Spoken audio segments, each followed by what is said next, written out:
KBS 1라디오 뉴스레터 K.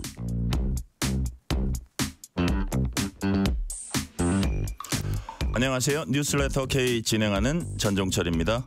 공수처와 경찰, 경호처가 3자 회동을 가졌습니다. 회동에선 윤석열 대통령 체포영장 집행 시 충돌을 최소화하는 방안을 논의했는데 입장차만 확인한 걸로 파악됐습니다.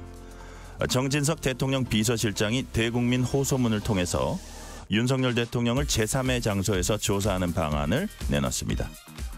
국민의힘이 내란 선동과 외환 혐의 등을 뺀 자체 계엄 특검 법안을 발의하기로 했습니다.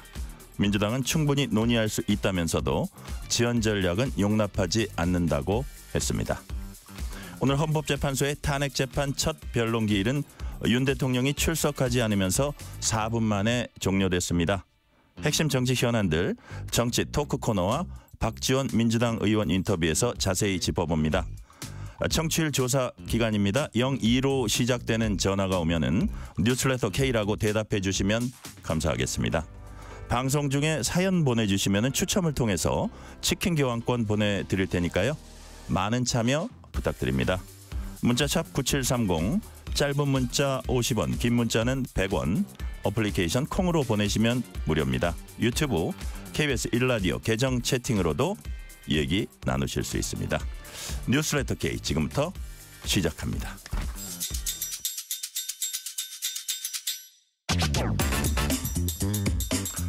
뉴스레터 K 정치 토크, 송영훈 전 국민의힘 대변인, 신현영 전 민주당 의원 나오셨습니다. 어서 오세요. 반갑습니다. 네, 안녕하세요.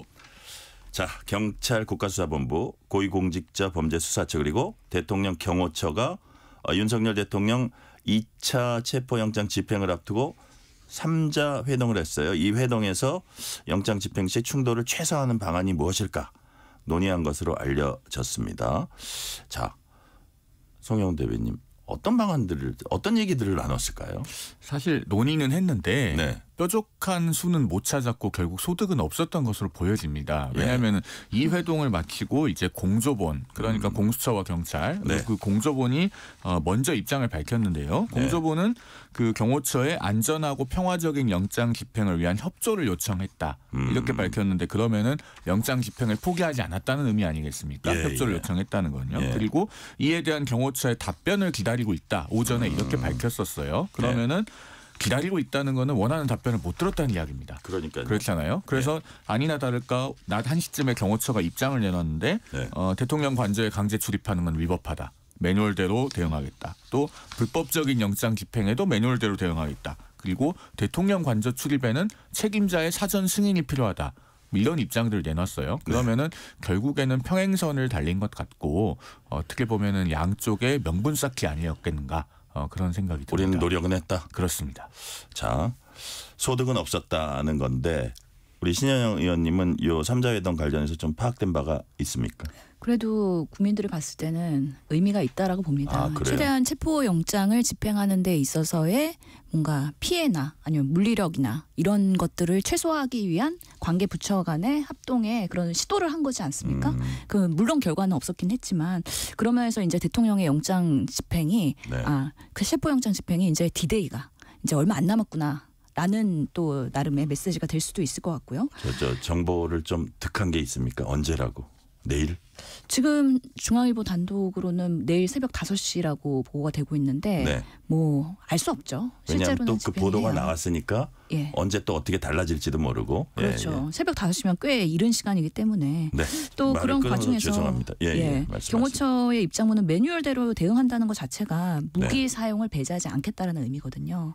그렇기 때문에 관저의 체포 시도에 대해서는 최대한 물리력을 막기 위해서 노력하겠지만 그럼에도 불구하고 이런 부분에 있어서는 본인들은 나름의 매뉴얼대로 무기를 사용할 수도 있다라는 여운을 남긴 거라 여전히 그런 여러 가지 유혈 사태가 발생할 수 있을지에 대한 걱정과 우려가 남아 있는 상황이라고 봅니다.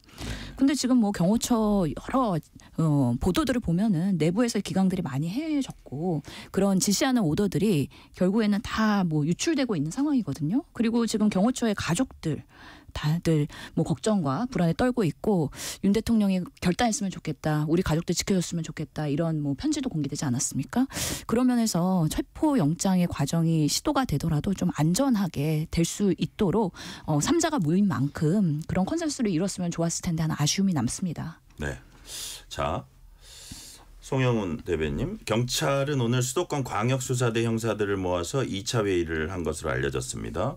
지금 뭐 전해지고 있는 바 이게 확실한지는 모르겠어요. 경찰 인력 1,000명 넘게 투입될 것으로 알려졌고 공조부는 2차 집행이 한 2박 3일 정도 걸릴 것도 대비하고 있다. 이른바 이제 장기전이란 얘기인데 자, 2차 체포영장 집행이 진짜 뭐 이번 주나 언제 들어간다면 어떤 일종의 장기전이 될지 어떤 모습으로 될 걸로 전망을 하세요? 일단 정말로 그런 장기전을 하는 상황은 저는 발생하지 않았으면 합니다. 일단 네. 물리적 충돌 자체가 없어야 되지 않겠습니까? 그럼요. 물론 공조본이 그리는 시나리오 중에서 네. 혹시라도 그런 장기전이라고 하는 것이 물리적 충돌을 최소화하는 방안의 하나일지 모르겠습니다만 이게 만약에 체포영장 집행에 나선다면 어떻게든 당일에 끝나야지 2박 3일이 되면 전 세계 외신에서 생중계하겠죠. 그야말로 나라 망신입니다. 저는 그런 일이 없길 바라고 지금 사실 공수처와 경호처 양쪽에 중요한 질문을 던질 것들이 있어요. 네. 공수처에 대해서는 일단 적법 유효한 체포영장의 집행이라고는 하지만은 그 집행 과정에서 상당한 물리적 충돌이 있을 가능성이 객관적으로 제기가 되는데 네. 그거를 현실적으로 피하는 방안이 있는가? 일어나지 않게 할 방법이 있고 그게 실행 가능한가? 네. 이런 것들을 묻지 않을 수가 없고요. 그다음에 경호처에도 좀 중요한 물음을 던져야 될 게 있습니다. 소속 경호 공무원들이 있잖아요. 그 경호 공무원들이 불법행위, 그러니까 특수공무집행방해에 해당하게 될 가능성, 그리고 그것으로 인해서 경호 공무원들 개개인들에게 사법 리스크가 발생할 가능성을 어떻게 피할 수 있는가? 또 발생하면 어떻게 책임질 건가? 이런 물음에도 스스로 답할 수 있어야 됩니다. 그래서 각자가 이런 물음들을 좀 던져보고요. 그 물음에 대해서 답에 자신이 없으면 본인들의 입장을 바꿔야 됩니다. 물론 저는 윤 대통령이 지금이라도 자진해서 출석을 해서 이 문제를 결자 해지해주면 좋겠다고 생각합니다만은 네. 그럴 가능성이 현실적으로는 낮아 보이니까요. 네. 자, 결자 해지할 가능성이 지금으로선 낮기 때문에 어떻게 해서든지 좀 충돌이나 불상사는 무조건 없어야겠다. 이거는 아마 다 똑같은 생각인 것 같아요. 그런 어떤 그 전제를 깔고 오늘 얘기를 좀 진행해 보겠습니다. 자, 아까 신현영 의원님이 잠시 말씀하셨는데 이 질문 먼저 짧게 송영훈 대변인께 드리고 신현영 의원께 갈게요. 아까 신현영 의원 말씀하신 대로 경호처 내부의 동요, 약간 뭐 균열이라 할까, 안에서 회의 내용 이런 것들이 밖으로 다 알려지고 또 가족들의 심정 또 이해 안 되는 바 아니고 자, 경호처 내부 분위기 송영훈 대변인께서 좀 파악하신 바로는 지금 어떻습니까? 저도 뭐 따로 개인적으로 파악하고 있는 건 없는데요. 예. 우리 언론의 보도들을 종합해 보면은 좀 분위기가 감지되는 건 있습니다. 예를 들면은 사실 경호처 내부에서 어떤 정보가 나오지 않으면은 보도되기 어려운 것들. 네. 예를 들면은 어떤 게시물이 올라왔다가 삭제가 되었었는데 다시 복구가 됐다라는 네. 것이라든가 혹은 뭐 그 김성훈 경호처 차장이 뭐 일정한 이벤트를 과거에 했었다라는 것들이라든가 이런 것들은 사실 내부에서 누군가 제보를 하지 않으면 우리 언론에 보도되기 어려운 구체적이죠. 그렇죠. 예, 예. 그렇기 때문에 그런 제보가 나온다는 것 자체가 경호처 일각에서는 심적 변화가 있지 않는가 그렇게 보여지는 점이 있고요. 그리고 제가 앞서도 말씀드렸지만 특히 젊은 경호 공무원들 경우에 네. 상당한 동요가 있을 법한 것이 지금 만약에 이게 특수공무집행방해로 본인이 사법 리스크가 생기면 네. 앞으로의 인생이 꼬여요.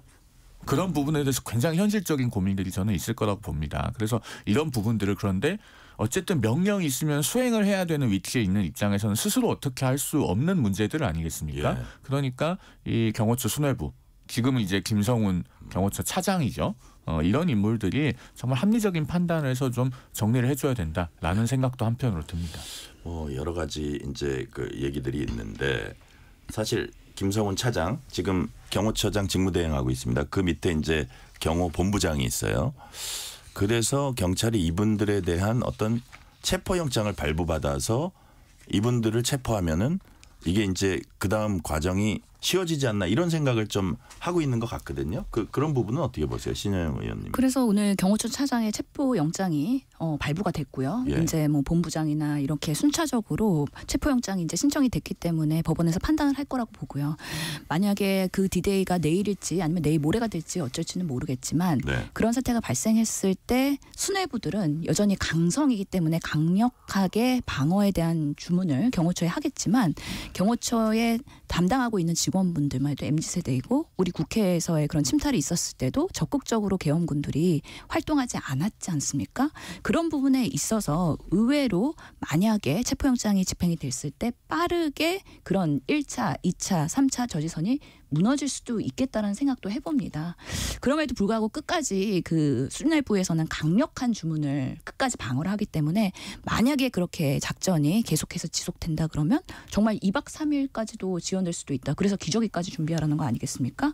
모든 가능성에 대해서 지금 대치 상태가 어떻게 될지 모르는 거기 때문에 계속해서 시나리오별로 점검을 해야 되는 부분이 있고 실제로 뭐 보고된 거는 오늘 오후 4시에 동원 소집이 지시가 됐고 보통은 이런 임무가 시작되기 24시간 전에 그런 의사 지시사항이 전파가 된다고 해요.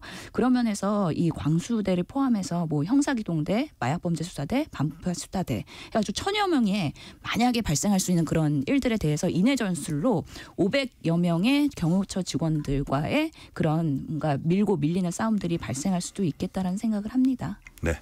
자, 이런 가운데 정진석 대통령 비서실장이 대국민 호소문을 내고 윤 대통령 방어권 보장해야 한다. 자, 대통령실은 경찰 공수처와 협의할 준비가 돼 있다면서 제3의 장소에서 조사 또는 방문 조사 등을 모두 검토할 수 있다고 했습니다. 자, 먼저 신현영 의원님. 자, 뭐 물론 민주당 입장에선 성이 안 찰 수 있습니다. 뭐 그러니까 적법적으로 발부된 어떤 체포 영장은 이거는 당연히 집행이 돼야 된다 이렇게 이제 계속 민주당에서 얘기를 해왔는데 자 누가 봐도 이 충돌 가능성이 있고 불상사가 생기면 정말 안 된다는 전제를 깔았을 때 조사가 목적이고 조사한 다음에 사실 뭐 구속영장을 청구할 수도 있고 안 할 수도 있고 그거는 이제 그 수사기관에서 판단할 일인데 그렇다면 제3의 장소에서 조사 이건 한번 검토해 볼 만한 거 아닌가요? 검토해 볼 수 없다고 생각을 하고요. 그래요? 실제로 정진석 비서실장의 메시지가 나간 이후로 네. 대통령의 변호인인 윤곽근 변호사가 뭐 사전에 논의한 바 없다라고 하면서 부인을 하지 않았습니까? 그렇기 때문에 우리가 지금 이 상황에서 제3의 장소를 고민할 필요는 전혀 없다고 생각합니다. 정진석 실장의 그 메시지 보면 이런 얘기가 있어요. 우리 국민 누구에게나 공평하게 자기 방어권을 보장해야 된다는 면에서 국민 누구에게나 공평하게 보장되어야 된다라고 얘기를 하는데 공평하다. 대한민국 국민들이 법 앞에 공평하다고 하면은 대통령도 똑같이 비슷한 똑같은 컨셉으로의 수사가 필요하다. 왜냐하면 김건희 여사의 우리가 그 황제 조사를 기억하고 있습니다. 그리고 나서 검찰에 불기소가 난 부분이 있거든요. 이런 방식으로 특혜를 주는 본인의 특혜를 다오라고 하는 방식으로의 조사는 그 조사 결과에 대한 신빙성이나 신뢰성을 갖기가 어렵기 때문에 그 어떤 결과가 나오더라도 국민들이 수용하기는 참 어려울 것이다. 그리고 지금의 이렇게 방어권을 보장하거나 아니면은 뭔가 보호를 위해서 물리력에 대한 걸 최소화해야 되지 않느냐에 대해서는 공감을 할 수 있지만 실제로 그렇다고 해서 그 상황을 초래한 윤석열 대통령한테 이렇게 특혜를 준다고 하면 앞으로 어떤 대통령이나 어떤 정치인도 그런 상황을 초래해 놓고서는 특혜를 달라고 요구할 수 있는 잘못된 선례를 만들 수 있기 때문에 그런 면에서도 국민들이 공감할 수는 없을 거라고 생각을 합니다. 혹시 야권이나 혹은 야권 지지자들 중에서 아 이게 잡혀 나오는 걸 꼭 봐야겠다 이런 심리가 있는 건 아닙니까? 근데 그거는 사실 해외 외신에서도 그렇고요. 예. 국가 망신이라고 봅니다. 사실 이렇게까지 초래됐고 네. 그런 뭔가 자극적인 그런 상황을 대한민국에 지금 21세기에 보여준다는 것 자체가 매우 정말 씁쓸한 마음이죠. 그래서 송영훈 대표님이랑 저랑 통하는 이유는 네.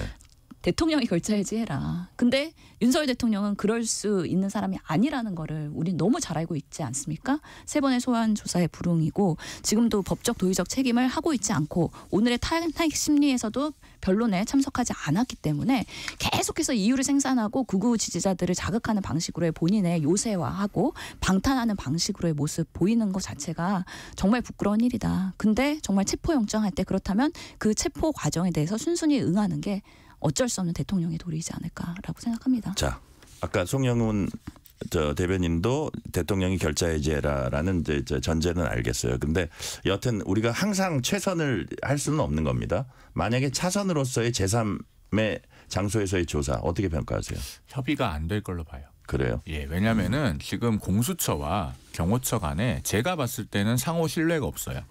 경호처는 공수처가 제3의 장소에서 조사한다고 해서 협의를 다 마치고 제3의 장소에 나갔을 때 네. 그럼에도 불구하고 체포영장의 유효기간이 남아있기 때문에 어떻게든 체포 집행을 하려고 하지 않겠는가에 대한 의구심이 해소가 안 될 것이고 반면에 공수처 입장에서도 경호처는 사실 어떻게 보면은 본인들에게 총구를 겨눴던 물론 실제로 뭐 겨냥을 하진 않았지만 그런 집단이기 때문에 역시나 신뢰가 없을 겁니다. 그 김건희 여사를 제3의 장소에 조사할 때 당시에 검사들이 휴대전화를 제출하는 일이 있었잖아요. 물론 그게 경호 매뉴얼에 따른 것이라고는 하고 또 그 경호 매뉴얼이 잘못된 것은 아니긴 합니다. 우리가 헤즈볼라 그 삐삐 테러도 받지 않습니까? 그렇기 때문에 뭐 이동통신기기가 테러에 사용될 수도 있으니 그런 매뉴얼 자체가 틀린 것은 아닙니다만 어쨌든 조사의 성격에 비춰볼 때 이번 사건에서 제3의 장소에 조사를 한다고 할 때 그런 것들이 반복되는 것이 적절한가에 대한 의문도 있을 거고요. 그렇기 때문에 결국에는 상호 간의 신뢰가 충분하지 않아서 이런 협의가 현실적으로 이루어지기는 매우 어려울 것이다. 그래서 어떻게 보면은 윤 대통령이 직접 출석하는 것만큼이나 가능성이 낮아 보인다. 라는 말씀을 드립니다. 아, 그래요? 하나 더 여쭤볼게요. 저 송영훈 대변인께 지금 아까 말씀하시다가 신현영 의원이 잠시 언급한 건데 자, 윤 대통령 측 변호인단은 자신들과 상의하지도 않았고 자신들이 검토한 바도 없다 이런 입장을 내놨습니다. 자, 이거는 이제 당장 해석해 보면 그동안 이제 공수처의 대통령 수사가 불법이기 때문에 이런 수사에 응할 수 없다 이런 입장을 견지하는 걸로 보여요. 그럼 윤 대통령 측 혹은 윤 대통령 측 그 변호인단은 어떻게 하겠다는 겁니까? 저도 그걸 잘 모르겠어요. 네. 왜냐하면은 변호인단이 애초에는 공수처는 수사권이 없어서 영장이 불법이고 그래서 일절 응할 수 없다라고 했으면서도 지금 체포영장 집행이 가까워지니까 공수처에 선임계 제출하고 공수처 검사 면담을 했습니다. 그러면서 탄핵 심판이 종료될 때까지는 이런 것을 미뤄달라는 취지로 사실상 이야기를 하는데 그러면서 또 한편으로 오늘 이 정진석 실장이 아침에 호소문을 발표한 것에 대해서는 우리하고 상의된 바가 없다. 그 이야기는 윤 대통령 본인은 제3의 장소에서 조사하는 것도 응할 뜻이 없는 것이 아닌가 그렇게 해석될 수 있는 부분이에요. 네. 저는 정진석 실장이 이런 호소문을 낸 것은 왜 냈는지는 알겠어요. 결국에는 마지막 부분에 본인이 하고 싶은 이야기가 있는 것 아니겠습니까? 충돌이 국가적 위난 사태에 이르지 않도록 할 수 있는 노력을 다하겠다. 즉 대국민 호소문의 그 취지가 그거였습니다. 그렇죠. 그러니까 본인의 직분에 맞게 해야 될 말을 한 거예요. 정진석 실장은. 그런데 어쨌든 윤 대통령의 변호인단이 또 그것과 결이 다르다면 뭔가 그 윤 대통령이 아직 이런 것들을 또 마음으로 받아들일 준비도 되지 않은 것이 아닌가 싶어서 사실 우리 국민들께서도 보면서 조금 혼선이 있을 것 같다라는 생각은 듭니다. 자, 신현영 의원님. 윤 대통령 측이 어제 하루 6차례 입장문을 냈다고 해요. 공수처와 경찰 등을 향해서 윤 대통령에 대한 체포영장 집행은 불법이다. 그러면서 또 무슨 얘기를 했냐면 경찰이 영장 집행에 나선다면 공무원 신분증을 착용 제시하고 동일인 여부를 확인하기 위해 마스크를 쓰지 않고 얼굴을 공개하라. 근데 이거는 어떻게 보면 되게 지엽적인 걸 수 있어요. 지금 가장 관건은 윤 대통령의 신병을 어떻게 뭐 확보하게 해서 충돌 없이 할 것이냐. 이게 이제 그 포인트가 맞춰져야 될 것 같은데 그래서 일단 대통령 측의 이런 입장들은 신현영 의원은 어떻게 평가하세요? 매우 불안하구나. 오금이 저리구나. 그리고 지금 상황을 되게 불리하게 보고 있구나. 뭐라도 반박해서 메시지가 나가야지 지지자들이 그래도 윤석열 대통령 건재하구나를 알 텐데 지금은 논리가 매우 박약할 수밖에 없는 거죠. 이런 사인들이 결국에는 클라이맥스에 왔다라는 생각이 들어요. 그래서 체포영장이 이제 눈앞에 다가왔다 막바지라는 그런 의미에서의 이렇게 다급한 6차례 입장문이 아니었나를 생각을 하고요. 실제로 윤석열 대통령은 검찰총장으로서의 사법 체계를 계속해서 이때까지 시행해 왔던 분인데 적법 수사를 얘기했고 항상 적법 집행을 얘기했던 분들이 이런 공권력에 대해서 인정하지 않고 체포영장의 사법부의 판단에 대해서 인정하지 않고 있는 것 자체가 상당한 그런 본인들의 가치가 흔들리는 부분이 있다. 그래서 이런 것들을 정치적으로 극복하려고 하나 그것을 동조하는 그런 지지자들은 매우 소수일 수밖에 없다라고 생각을 합니다. 자, 이런 부분은 어떻게 보세요? 저 정진석 실장이 또 뭐 어떻게 보면 원론적인 얘기긴 하지만 헌법은 모든 형사 피의자가 유죄 확정 때까지 무죄 추정이다. 따라서 어쨌든 아직까지는 직무가 정지되긴 했지만 대통령인데 조사가 충분하면 기소하고 부족하면 구속영장을 청구해도 된다. 그러니 신병을 확보할 때는 충돌을 할 수 없는 방법으로 하자. 이 얘기는 어떻게 납득할 수 있습니까? 그러니까 무죄 추정의 원칙이라는 거는 대한민국 누구한테나 동등하게 적용되는 거라고 생각을 하고요. 예. 실제로 그렇기 때문에 수사와 조사에 응해야 되는 그런 국민으로서의 의무도 있다고 생각을 합니다. 소환을 계속 불응하는 방식으로 지금 어떻게 보면 버팅기고 있는 거잖아요.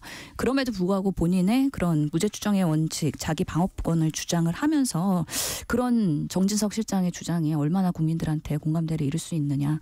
결국에는 국민들이 그 12월 3일 날 국회 그 창문 깨고 들어가는 계엄군 그 원인 내란죄의 수괴가 윤석열 대통령이라는 거를 여러 정황을 통해서 김용현 그런 국방부 장관의 그런 검찰 공소장을 포함해서 이미 수사기관에서 많은 자료들을 확보했기 때문에 그것이 흔들리지는 않을 거거든요. 그렇기 때문에 순응하는 그런 대통령의 모습을 보이고 기대했었으나 그런 모습을 보이지 않고 있는 거에 대한 상당한 그런 불신이 팽배하다. 그래서 어떤 얘기를 하더라도 특혜달라 아니면 예우를 해달라 현역 국회의원이니까 뭔가 존중해달라 그런 부분에 있어서 과연 현역 지금 대통령으로서의 그런 모습을 존경받을 만한 그런 행태를 했느냐 그 반대이기 때문에 어떤 주장해도 먹히지 않을 것 같다는 생각은 듭니다. 네. 자, 송영 대변인 다음으로 넘어가도 괜찮죠? 네네. 자, 지금 이제 정진석 실장이 이런 뭐 일종의 대안이라고 할 수 있는 걸 내놨는데 그것이 잘 이렇게 그 채택되거나 협의돼 가지고 합의를 이끌어낼 것 같지는 않다는 송영훈 대변인 말씀이 있었는데 또 한 분 이제 이 어떤 해법을 도출하는 데 있어서의 주목되는 분이 최상목 대통령 권한대행입니다. 자, 민주당은 최상목 권한대행을 향해서 압박 수위를 높였습니다. 먼저 박찬대 민주당 원내대표의 발언 들어보시겠습니다. 불법을 저지르는 경호처에 대해 법 집행에 적극 협조하라고 지시하면 될 걸 왜 국가기관 간 충돌로 문제를 몰아가면서 물타기를 하는 겁니까? 최상목 대행의 지시는 경호처의 불법한 행위를 조장하고 방임하는 것입니다. 헌법과 법률을 수호해야 할 의무가 있고 경호처를 관할할 권한이 있는 만큼 경호처의 불법 행위에 대한 책임이 누구보다 큽니다. 김성훈 경호차장, 이광우 경호본부장 등 불법 행위를 압박하고 조장하고 있는 간부들을 당장 직위 해제하면 그렇게 우려하는 유혈 충돌을 막을 수 있는 것 아닙니까? 만일 체포영장 집행 과정에서 불미스러운 일이 벌어진다면 불법을 조장하고 방임한 최상목 대행이 모든 책임을 져야 할 것입니다. 자, 송영훈 대변님, 아까 이제 신현영 의원 말씀 중에 경호차장, 그다음에 경호본부장, 경호차장은 이제 영장이 발부됐다고 하고요. 경호본부장에 대해서도 영장 신청 이제 검토하고 있는 것으로 보여서 아마 하지 않을까 싶은 예측도 하는데 이런 분들에 대한 체포가 이루어지면 그 다음이 좀 집행하는 입장에서는 좀 수월할 수 있다는 취지의 말씀을 하셨는데 바로 그 사람들을 민주당에서는 지금 최상목 권한대행이 그런 어떤 집행에 들어가기 전에 먼저 역할을 해서 직위를 해제시켜라. 라고 이제 하고 있는 거거든요. 이 부분은 어떻게 현실성이 있다고 보세요? 또 어떻게 이 부분은 어떻게 평가하십니까? 박찬대 원내대표도 알만하신 분이 최상목 권한대행을 이렇게 물고 늘어지는 거는 정치 공세라고 보여져요. 왜냐하면은 최상목 권한대행이 법률적 권한이 있죠. 왜냐하면 지금 경호처장은 공석이고 경호처장의 임명권은 대통령 경호법상 대통령에게 있습니다. 그 대통령이 직무정지되어 있으니까 네. 최상목 권한대행이 새로운 경호처장을 임명하면 그만입니다. 그러면은 말처럼 해결될 수 있을지도 모르겠는데 그렇게 하지 못하는 것은 다 정치라고 하는 것은 두 발을 땅에 딛고 해야 되기 때문 아니겠습니까? 최상목 권한대행은 정치인도 아니고 국민이 선출한 대통령도 아니에요. 앞에 두 명이 순차적으로 줄탄핵을 당해서 대행을 하고 있을 뿐입니다. 그라운드가 취약하잖아요. 그런 상황에서 현실성이 낮다. 그렇죠. 본인이 대통령 경호처장을 새로 임명하거나 또는 경호차장을 경질했을 때 그랬을 때 지금 여당으로부터 앞으로 국정에 대한 협력을 받기가 어려워지지 않겠습니까? 그렇다고 해서 야당이 최상목 권한대행을 엄호해 줄 것 같지도 않고 본인은 외로운 섬이 되는 겁니다. 아마 최상목 권한대행의 머릿속에는 지금 다른 어떤 것보다도 본인의 본직이 경제부총리 대통령이기 때문에 우리나라 경제 위기를 막아야 된다는 생각이 가장 강할 겁니다. 네. 그러면은 본인이 한쪽이라도 비빌 언덕이 있어야 최소한의 그 버팀목이 있어서 이 국정이 엉뚱한 곳으로 가서 경제 위기, 외환 위기가 오는 것을 막을 수 있다. 그 생각이 가장 클 거거든요. 만약에 이 경호처의 주요 핵심 간부들을 해제하면 아마 여권 쪽에서 또 견디질 못할 거예요. 그렇죠. 그러니까 결국에는 국회 300석 중에 본인의 우구는 한 석도 없는 상황이 올 수가 있는 겁니다. 그렇게 되면 우리나라가 어떻게 되겠습니까? 그런 최상목 권한대행의 매우 현실적인 고민을 박찬대 원내대표가 모르지 않을 것인데 네. 이런 공세는 너무 과하다는 생각이 듭니다. 그렇다면 하나 더 질문을 드리면 자 최상목 대행은 영장 집행 시 이율 충돌 절대 없어야 한다는 점 강조하고 있습니다. 뭐 이건 당이고 아주 절대적인 전제 같아요. 제가 봐도. 자, 근데 본인의 역할은 없는 겁니까? 만약에 뭐 직위해제는 아니더라도. 그래도 최상목 권한대행이 공개적으로 메시지를 내고 네. 이렇게 촉구를 했기 때문에 오늘 오전에 경호처와 공조본이 회의라도 마주 있었다? 앉기라도 했다라는 생각이 듭니다. 물론 두 기관 간에 아직 상호 신뢰가 형성이 되지 않았기 때문에 네. 어떤 그 타협점에 이르지는 못했지만요. 자, 신현영 의원님. 지금 송영훈 대변인 말씀 들어보니까 요구는 했지만 그건 현실적으로 그 최 대행이 직접 할 수 있는 어떤 운신의 폭이 이 상황에서 어떤 정치적인 상황이나 이런 걸 고려할 때 어렵다. 그렇지만 민주당 입장에선 아니 어쨌든 대통령 권한 대행인데 이런 중차대한 상황에서 역할을 해야 되지 않느냐 이런 거잖아요. 어떤 역할을 할 수 있다고 보세요? 그렇죠. 대통령의 역할을 할 수가 있는 거죠. 그렇기 때문에 지금의 상황에서 경제부총리로서의 경제적 시각이 더 강력하다 그러면 비상계엄을 일으킨 이 사태에 대해서 탄핵 심리 그리고 수사 진행 여러 가지가 다 빠르게 일사천리로 가서 대한민국의 그런 리스크가 안정적으로 법 질서 하에서 진행되고 있고 민주주의가 여전히 살아있다는 걸 보여주는 게 되게 중요하다고 생각을 합니다. 그러면서 최 대행의 되게 소극적인 모습에 아쉬운 부분이 있는데요. 저는 마치 착한 아이 증후군 같아요. 그러니까 여든 야든 뭔가 정쟁적 요소가 있으면 나는 어디에도 발 담그지 않겠다라는 방식으로 이런 정쟁화되어 있는 이슈에 대해서는 전혀 개입하지 않으려는 것. 그런 방식으로의 지금 대통령 뭐 지금 권한대행 몇 달 하는 거잖아요. 그 몇 달 동안에 이렇게 소심하고 소극적으로 아무것도 하지 않는다 그러면은 이것 또한 역사가 평가할 거라고 보는데요. 저는 지금 경호처의 임무가 네. 결국에는 경호법에 의하면은 대통령의 보호를 위해서 신체 가해지는 위해 방지 제거를 위한 거잖아요. 그래서 특정 지역을 경계 순방하고 안정 활동을 하는 건데 지금 사법부가 체포영장을 시행하라고 했으면 체포가 되는 과정에서 경호처의 역할은 체포가 되고 수사를 받는 과정에서 대통령의 신변에 안정이 되도록 네. 신체에 위협이 안 되도록 하는 역할을 하는 게 바로 경호처의 역할인데 아예 수사를 방해하고 방탄을 하고 그리고 대통령실을 요새화하고 있는 경호처가 도를 넘은 거에 대해서는 분명히 대통령 권한 대행으로서 결단하고 문제 삼을 수 있고 그런 것들을 해제할 수 있는 권한이 있음에도 불구하고 여당의 눈치 보면서 비빌원덕 얘기하면서 지금 안 하고 있다는 것 자체가 민주당으로서 그리고 국민들에게는 답답한 모습으로 보일 수 있다. 그러면서 공무원 출신이기 때문에 아마 이런 부분에 있어서 결단하기 매우 어려울 거라는 생각이 들긴 하지만 그래도 헌재위원 최소한 2명이라도 임명했기 때문에 지금 탄핵 심리가 이렇게 돌아가고 있는 거잖아요. 그렇게 우리의 코리안 리스트를 최소화할 수 있는 역할은 최소한 해야 되는 거 아니냐라는 면에서 민주당이 이렇게 좀 푸시를 하고 있는 상황이라 보입니다. 네. 바로 말씀하신 그 부분인데요. 저는 최상목 권한대행이 소심하고 소극적이라는 데에는 동의할 수 없는 이유가 바로 말씀하신 그 헌법재판관 2명 임명을 했기 때문입니다. 본인이 권한대행이 되자마자 했잖아요. 그런데 민주당에서 나머지 한 명의 헌법재판관을 임명하지 않았다고 뭐 권한쟁의를 하겠다는 둥, 뭐 탄핵 소추를 할 수도 있다는 둥, 그다음에 직무유기죄로 고발까지 했잖아요. 그러니까 최상목 대행으로서는 여당이라고 하는 버팀목을 잃어버렸을 때 그러면 야당의 협조는 받을 수 있냐? 아 이것도 안 되네?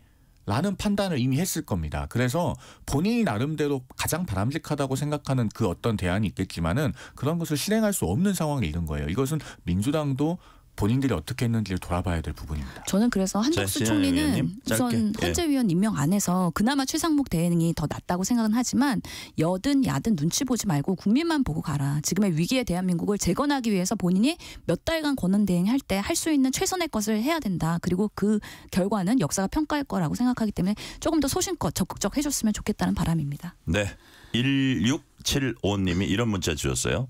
대구에서 택시 기사하고 있습니다. 정말 경기가 안 좋은 게 와닿습니다. 1시간에 손님 1명 탈까 말까 합니다. 그렇지만 아무도 다치지 않게 제발 정치권에서 잘 해결해야겠습니다. 제발 부탁합니다. 이렇게 말씀을 해주셨네요. 이 시간 교통 상황 알아봅니다. 라디오 교통정보센터 김민혜 리포터 나와주세요. 네, 시각 교통 정보입니다. 퇴근 시간대가 다가오면서 도로 곳곳으로 정체 이어지고 있습니다. 우선 고속도로는 평택 시흥고속도로 시흥 방향으로 송산 마도에서 남한산 분기점까지 6km가량 정체 이어지고 있고요. 경부고속도로 서울 방향은 대전 진입로 2차로에서 승용차 사고나 처리하고 있어서 주의가 필요하겠습니다. 논산 천안고속도로 논산 쪽은 남풍새 나들목 가송교부터 차량터널 관리소까지 6km 정체되고 있고요. 호남고속도로 순천 방향은 장성 분기점 부근 2차로에서 승합차 관련 추돌 사고나 처리하면서 부근 정체입니다. 서울시내 간선도로도 이동량 빠르게 늘고 있습니다. 여기에 분당 수서도로 성남 쪽 수서에서 복정 부근 1차로에서는 추돌 사고나 처리 중입니다. KBS 교통정보센터였습니다.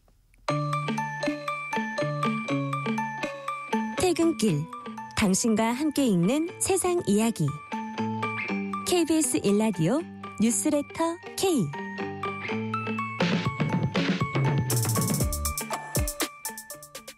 실시간 교통 상황 살펴봤습니다. 뉴스레터 K 정치 토크 송영훈 국민의힘 전 대변인 신현영 전 민주당 의원과 얘기 나누고 있습니다. 자, 일부 국민의힘 의원들이 대통령 관저 앞을 찾고 있습니다. 지난 6일이었나요? 한 44명이 간 적도 있었는데 야당은 여기에 대해서 체포영장 집행 방해다, 내란 동조다 이렇게 공세를 펴고 있습니다. 근데 지난 6일에 그 관저에 갔었던 국민의힘 강승규 의원이 어제 저희 프로그램에 출연했는데 영장 집행을 막으러 갔다기보다는 헌법기관으로서 정부기관의 잘못된 영장 집행, 잘못된 행정행위를 지적할 수 있다 이런 취지로 답했습니다. 신영 의원님, 이 부분은 어떻게 평가하세요? 지적은 국회 안에서 하셔야죠. 입법기관으로서 본인의 활동 범위가 국회이기 때문에 거기서 분명히 상임이나 아니면 관계자 불러놓고서는 질의할 수 있거든요. 그런 방식으로 해야지 지금 현장에서 관저 앞에 가서 구구 지지자들한테 노출되면서까지 나 이렇게 열심히 방패막이 하고 있어. 그러니까 한 표만 줘라고 하는 그런 정치인들의 뭔가 어떻게 보면은 저는 약간은 비열하다고 보고 정말 이런 방식으로의 정치가 대한민국을 발전시킬 수 있는 거냐에 대해서 상당히 역사가 이 또한 평가할 거라고 보는데요. 네. 그렇기 때문에 사실은 국민의힘이 이렇게까지 망가졌나. 그리고 정말 바른 소리 하고 있는 김상욱 의원은 뭐 히틀러, 뭐 유대인 이런 비판 받으면서 의원총회에서 왕따 당하고 있잖아요. 탈당 요구 받고 있고. 이런 국민의힘이 어떻게 보수의 건전함을 다시 재건할 수 있을까. 그러면서 좀 안타깝기도 하고 씁쓸하기도 하고 역시나 그 동네도 목소리 큰 사람이 정말 살아남는구나 라는 우리 정치에 정말 보고 싶지 않은 모습들을 보고 있는 것 같아서 참 안타깝습니다. 자, 송영훈 대변인께 두 가지를 질문드릴게요. 자, 이런 부분이 의원들이 거기로 많이 가 있는 게 체포영장을 집행에 들어갔다고 했을 때 그거를 예를 들어서 막는데 좀 뭐 도움이라는 표현 뭐하지만 어쨌든 영향을 끼칠 수 있는지 그게 하나고, 두 번째는 일반 국민들 예를 들어서 그 영호남의 어떤 그 의원들의 눈높이와 일반 수도권 또 뭐 어떤 지지자들 눈높이가 좀 다를 수도 있는데 그런 부분의 국민의 눈높이와는 어떤 식으로 평가를 하십니까? 일단 첫 번째로 예. 여러 국회의원들이 그 관저 앞에 가서 도열한다고 해서 공조본이 이미 착수한 영장 집행을 거두진 않을 겁니다. 그러니까 만약에 정말로 체포되지 않는 것을 원해서 그 자리에 나간다라고 하면은 결과에는 영향을 미칠 수 없는, 인과관계가 없는 어떻게 보면 무익한 행위에 가까워요. 그래서 제가 봤을 때는 이건 답이 아니고, 사실은요 저는 저희 당에 좀 드리고 싶은 말씀인데 정말로 대통령이 체포영장이 집행돼서 나오는 상황을 막고 싶으면은 오늘 이제 그 특검법 하겠다고 했는데 그 협상을 더 빨리 해야 돼요. 여야가 합의를 해서 빨리 특검법을 어쨌든 합의안을 만들고 이제 특검에 넘길 거니까 공수처는 현 상황 그대로 사건을 특검에 인계하라. 이걸 해야지 오히려 체포영장의 집행이 막아집니다. 그런 걸 하는 게 정치예요. 그 신현영 의원님하고는 약간 비슷하면서도 다른 관점인데 그 국회 안에서 해야 될 일은 결국은 입법을 통해서 풀어야 되거든요. 네. 국회의원들이 일을 해야지 거길 가서 서 있는다고 문제가 해결이 되지 않습니다. 그 말씀을 드리고 싶고, 그다음에 두 번째로 말씀하신 것과 같은 국민 눈높이 내지는 어떤 그 민심의 중앙값을 고려했을 때도 거기 가서 많은 국회의원들이 도열해 있을 때 정말 어떤 정파적인 선입견이 없는 국민들께서 보시기에 어떻게 보일 것인가, 이걸 생각해야 됩니다. 정치는 국민들께서 인식하는 것이 중요하지 않습니까? 더더군다나 최근에 그 김민전 의원이 백골단을 국회 소통관에 세우는 정말 그 경악할 만한 일이 있으면서 이게 당에 큰 부담을 준 상태예요. 그 상황에서 거기에 더 많은 의원님들이 가셨을 때 어떻게 보이겠는가? 이 부분에 대해서 정말 한 분 한 분 그 헌법기관으로서의 스스로의 무게를 무겁게 생각해 주십사 하는 말씀을 간곡히 드리고 싶습니다. 그러니까 지금 송영훈 대변인 말씀은 거기 가도 막는데 도움도 못 주면서 그 당의 이미지만 떨어뜨린다 이런 거네요. 그렇기 때문에 더 그렇게 대통령이 체포대에 나오는 거를 보고 싶지 않다면 특검법 협상을 빨리 해가지고 특검에 지금까지의 수사를 모두 넘기는 방안을 추진해야 된다. 그런 말씀이신데 여기에 대해서는 신영 의원님 동의하세요? 저는 특검법이 빠르게 진행이 된다 그러면 지금 뭐 이렇게 부처 간의 공조본 뭐 따로따로 검찰 하고 있는 것들이 통합될 수 있는 좋은 방안이라고 생각을 해요. 근데 이미 많이 늦었다라고 생각하지만 오늘 그래도 국민의힘이 발의한다는 거 아닙니까? 그러면 빠르게 협상을 해서 지금 16일 날 본회의에 올라갈 예정에 있어요. 그렇기 때문에 그런 부분이 하루하루가 중요하기 때문에 소통을 좀 해봐라라는 거에서 정치가 다시 살아난다는 면에서는 저는 긍정이라고 생각을 합니다. 그리고 현장에서의 그런 입법기관인 국회의원들이 도열을 하고 있는 것 자체가 사실은 국회의원은 그 불체포 특권이 있죠. 그럼에도 불구하고 예외인 것이 현행범일 때는 제외가 됩니다. 그렇기 때문에 이런 뭔가 체포영장에서의 방해가 되는 행위를 할 경우에는 특수공무집행 방해에 현장에 있는 현행범으로서 체포된 분명히 가능성이 있기 때문에 그런 방식으로의 뭔가 물리력에 있어서의 뭔가 한 역할을 하는 것보다는 국회에서의 정치를 다시 재생시키면서 이 상황에서의 수습을 어떻게 같이 할 것이냐에 대한 모습을 보이는 게 국민의힘도 다음 대선을 준비하는데 훨씬 더 유리할 것이다라는 생각이 들긴 합니다. 자, 그러면 예를 들어 16일 날 이틀 후에 이제 본회의인데 경찰과 공수처한테 잠깐 본회의까지 조금만 있어봐라고 하고 정치권에서 그러고 특검 법안을 갖고 오늘 내일 사이에 논의를 해가지고 만약에 합의안이 나오면 그거는 충분히 그려볼 수 있는 그림입니까? 송영훈 대변인? 그렇게 되기만 한다면은 매우 명분 있는 해결책이 될 수 있다고 봐요. 지금 상황에서는 두 가지를 모두 다 달성할 수 있어야 그 적절한 해결책이 되는데 하나는 어쨌든 법원이 발부한 체포영장이 있는데 집행을 못하고 포기하는 상황이 돼서도 곤란하고 그렇다고 해서 정말로 심각한 물리적 충돌이 발생함으로써 우리 사회에 큰 후유증을 남겨서도 안 돼요. 그러면 두 가지를 동시에 달성하려고 하면은 이 특검이 제가 봤을 때는 현실적으로 거의 유일한 해결책입니다. 그러니까 체포영장을 집행을 포기하는 것이 아니라 법적으로 입법을 통해서 이제 수사 주체가 바뀌었기 때문에 그대로 넘긴다. 이것은 어떻게 보면 법치주의에 대한 손상을 가져오지 않는다고 볼 수 있는 거잖아요. 그러면서 지금 윤 대통령 측에서는 공수처의 수사권을 인정을 못하지 경찰은 응할 수 있다. 뭐 이런 거기 때문에 그러면 입법적으로 명확하게 수사권을 부여해주면은 그것은 출석 요구했을 때 거부를 못할 것 아닙니까? 그렇게 해서 풀어가야 돼요. 그러면은 여기에 입법이 필요하고 정치가 필요한 겁니다. 자, 그러면 권성동 원내대표가 자체 특검법 발의하겠다고 한 것도 이런 구도를 조금 상정하고 했다고 보시는 거예요? 제가 뭐 권성동 원내대표께 여쭤보진 않았는데 그러나 제가 보는 관점에서는 이런 해결책이 지금이라도 나온 것이 다행이라고 보는 거죠. 그러면은 여기서 민주당이요 무리하게 무슨 뭐 해외 파병이니 오물풍선 원점 타격이니 그다음에 대북 확성기니 대북 전단 살포니 이런 것들을 특검 수사 대상으로 넣고 군사기밀보호법이나 국가정보원법이나 형사소송법의 적용을 배제하고 또 브리핑도 압수수색을 제외한 나머지는 무제한으로 할 수 있고 수사기간도 수사준비기간 합해서 최대 150일까지 할 수 있고 이런 독소조항들을 좀 물리면서 한 걸음 나오면은 이거 충분히 국회가 입법으로 문제를 해결할 수 있는 거예요.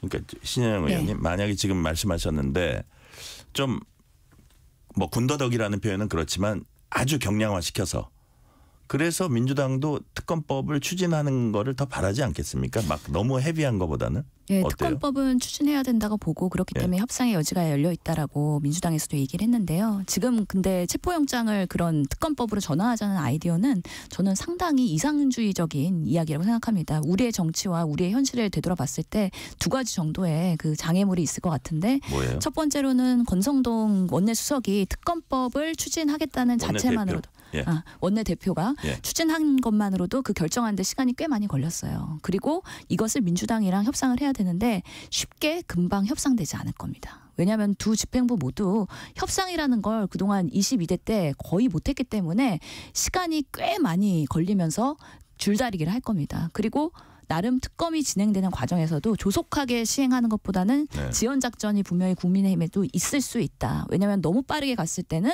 국민의힘의 지지자들이 또 원성과 원망이 분명히 있을 거거든요. 그리고 두 번째로는 실제로 특검법에서 이런 수사와 소환 조사가 이루어질 때 윤석열 대통령이 그거는 응할 것이냐. 그거에 대한 신뢰가 없는 것이죠.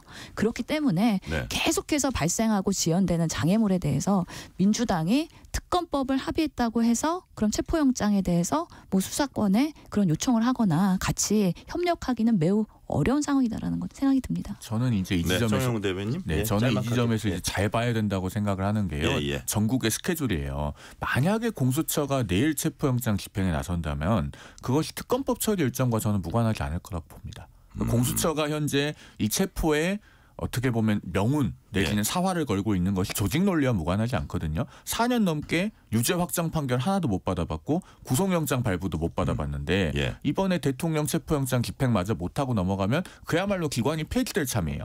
그런 상황인데 이제 특검법 재처리가 눈앞에 와 있으니 통과된 이후에는 저 같은 사람도 얘기를 하는데 아니 특검에 넘겨라 이런 여론도 점증할 수 있지 않겠습니까? 그런 상황이기 때문에 만약에 공수처가 더더욱 내일 집행에 나설 가능성이 높다. 아니 만약에 내일 나선다면 예. 그것은 조직 논리가 상당히 작동한 결과 아니겠는가 그렇게 보는 거예요. 그러면은 우리 정치권이 그런 스케줄을 지금 유심히 잘 보고 있다면 네. 어떻게 이걸 정치와 입법으로 풀 건가를 더 서둘러서 머리를 맞대야죠. 오늘 저녁에라도 좀 누가 만나시면 좋겠습니다. 네, 신영 의원님 짤막하게. 저는 그렇게 생각하지 않는 게 만약에 영장 집행된다 그러면 이거는 경찰이 메인이 될 수밖에 없거든요. 1000명의 기동대가 되는 거기 때문에 이번에 성공을 한다 그러면 그 공이 공수처에 가는 게 아니고 경찰에 가는 거다. 역시 경찰이 했었어야 되는구나 라는 판단이 될 거기 때문에 공수처가 본인들의 명운을 갖고서는 막 졸속으로 하기에는 뭐 그런 결과를 초래하지도 않을 것 같고 그런 의도가 있을 것 같지도 않다는 생각이 들긴 합니다. 네.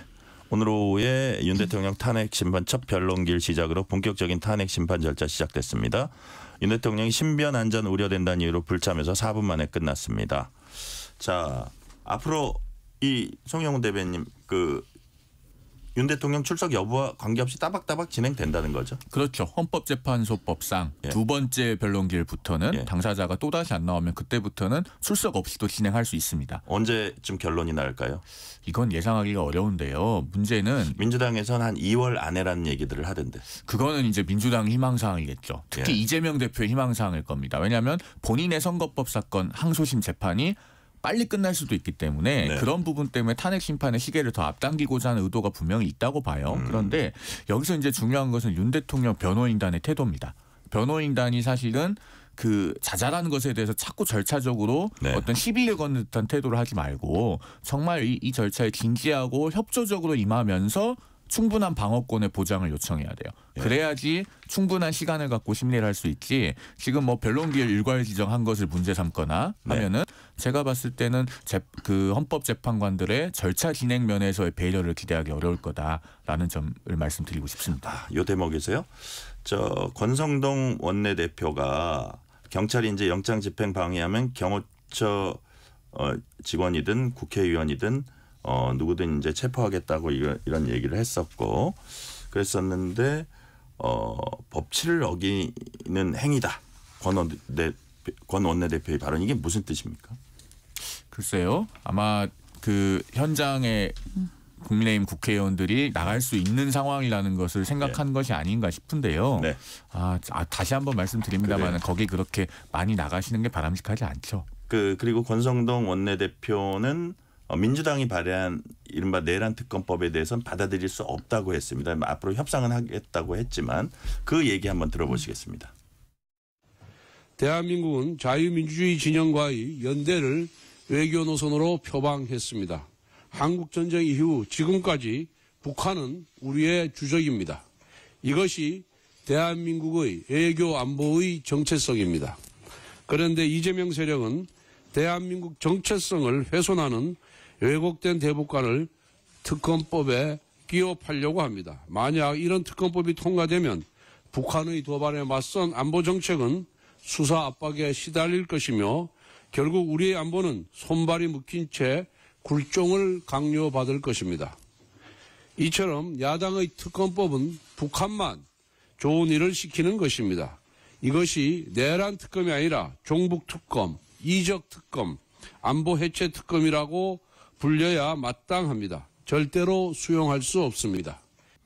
자, 신현영 의원님, 윤석열 대통령 측이 정계선 헌법재판소 재판관에 대해서 공정한 심판 기대하기 어렵다면서 재판관 기피 신청하고 변론 개시와 변론길 일괄 지정에 대한 이의 신청서도 제출한 바 있는데 기피 신청 기각하고 헌재가요.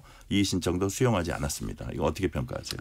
그러니까 헌재는 해야 될 일을 올바로 판단하고 있다. 네. 실행이 만장일치해서 기각을 한 것이거든요. 그래서 오늘의 4분이었지만 이런 피청구인이 출석하지 않으면서 그래도 따박따박 가겠다라는 헌재의 시계를 그대로 얘기했고 네. 또 변론 길 지정에 대해서 문제를 제기했던 그런 윤석열 측의 변호인단에 대해서 이거는 헌재법에 따른 것이다라고 그냥 깔끔하게 정리를 해줬습니다. 네. 성영 대변인 여기에 대해서 짤막하게 한 말씀 해주신다. 아니 뭐 기피 신청이 받아들여지지 않을 것은 예상을 했습니다. 네. 왜냐하면 그 헌법재판소법 주석서에 보면은 거기에 헌법재판 실무 제요에 이 기피 신청은 대단히 신중하게 인용해야 된다고 써 있거든요. 왜냐하면은 기피가 되는 순간 결국에는 반대 의견을 낸 것과 다름없는 결과가 되기 때문에 대단히 신중해야 된다는 겁니다. 그래서 기각될 것은 예상하고 있었습니다. 네. 어제 국가인권위원회 전원회의에서 큰 소동이 있었습니다. 인권위가 탄핵 심판이 진행 중인 윤석열 대통령 방어권을 보장하라는 취지의 안건을 전원위원회에 상정하려고 하자 인권위 직원들과 시민단체가 강하게 항의해서 이제 회의가 무산됐고 민주당 의원들은 항의 방문을 했습니다. 어제 상황 신현영 의원님 어떻게 평가하세요? 어제 인권위가 잘못하면 정말 치욕의 날, 인권이 무너지는 날로서의 그런 안건 상정과 회의가 이루어질 수 있는 것을 간신히 막아섰다라는 생각이 들고요. 실제로 이 인권위원회의 그 상임위원이 일방적으로 윤석열 대통령을 옹호하면서 결국에는 윤석열 변호인단으로서의 전락하는 그런 모습들을 보여줬거든요. 인사가 만사라고 위원장을 이렇게 임명하니까 인권위가 망가질 수도 있구나. 그 부분에 있어서 다음에 또 회의를 시도할 것 같긴 한데요. 네. 그럴 때 더 강력한 시민의 목소리가 나와야 된다고 생각을 합니다. 자, 위원장과 인권위원들에 대한 사퇴 요구도 이제 있는 상황인데 지금 이 상황은 송영우 대변인 어떻게 판단하세요? 일단은 물리적으로 그 회의 개최를 막아서 네. 그 회의 개최 자체가 무산된 것은 매우 부적절하다고 봐요. 어쨌든 인권위가 가지는 그 결정의 힘은요. 많은 경우에 권고적 효력에 불과함에도 불구하고 그 힘이 결국에는 토론과 민주적 절차에서 나오는 겁니다. 네. 그런데 그 절차 자체를 봉쇄한 것 아니겠습니까? 어떤 경우에도 그런 시도는 정당화될 수 없다라는 점을 말씀드리고요. 자, 그런데 다른 한편으로 제 개인적으로는 네. 안창호 인권위원장에 대해서도 좀 드리고 싶은 말씀이 있어요. 안창호 인권위원장이 과거에 헌법재판관을 하셨잖아요. 그래서 박근혜 대통령 탄핵 심판 사건 때 본인이 장문의 별개 의견을 냈습니다. 인용 의견을 내면서도 별개 의견을 냈는데 거기에 이제 안창호 재판관이 그 성경 구절 하나를 인용해 놓은 게 있어요. 뭐냐면은 오직 공법을 물같이 정의를 하수같이 흘릴지로다. 이렇게 그 아모스서 5장 24절에 있는 그 구절을 인용했는데 이게 다른 번역본에 보면은 뭐라고 돼 있냐면 너희는 다만 공의가 물처럼 흐르게 하고 정의가 마르지 않는 강처럼 흐르게 하여라. 이거거든요. 네. 듣기에 이제 어려운 말이 아니죠.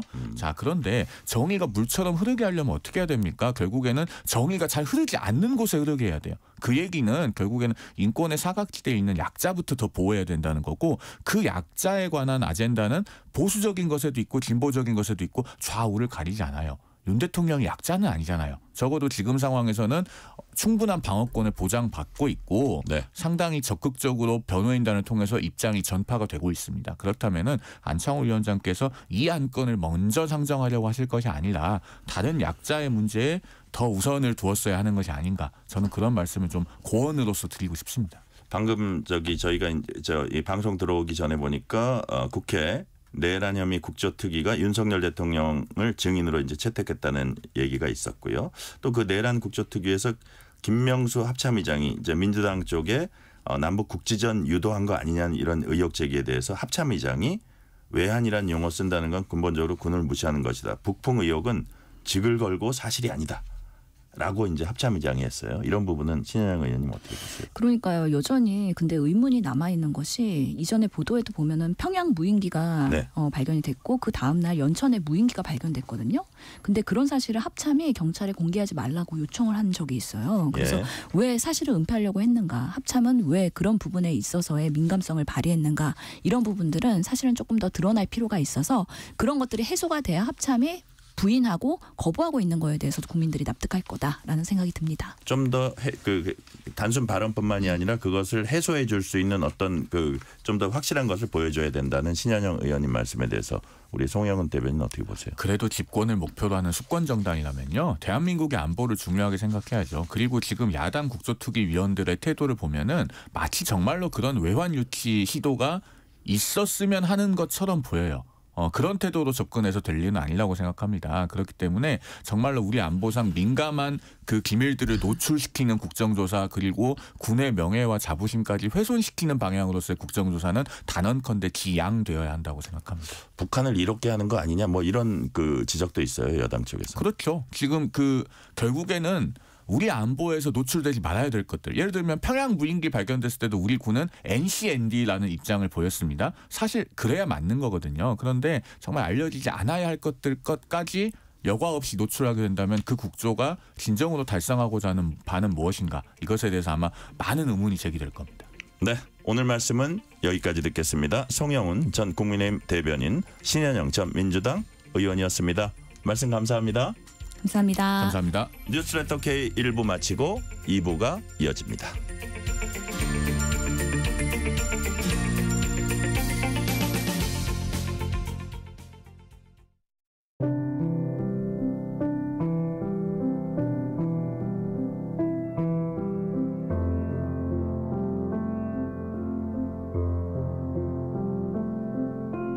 KBS 라디오 연중기회 희망충전 대한민국 621번째 이야기. 안녕하세요. 아나운서 김지윤입니다. 5살 세윤이는 친구들과 보낸 시간보다 병실에서 엄마와 함께한 시간이 더 많습니다. 2살 무렵 소아암 판정을 받으며 지금까지 7번의 항암 치료를 견뎌낸 세윤이. 지금도 재발의 우려가 있어 추적 관찰 중인데요. 그런데 또 하나 안타까운 건 작년 초 엄마에게서도 유방암이 발견됐습니다. 결국 가슴 절제 수술 후 항암 치료에 들어간 엄마. 하지만 아픈 세윤이와 치료비 걱정에 앞으로의 시간들이 막막하기만 합니다. 오늘도 고사리 같은 작은 손으로 엄마를 토닥이는 세윤이. 세윤이와 엄마가 행복하고 건강한 삶을 찾을 수 있도록 여러분이 용기와 사랑을 보내주세요.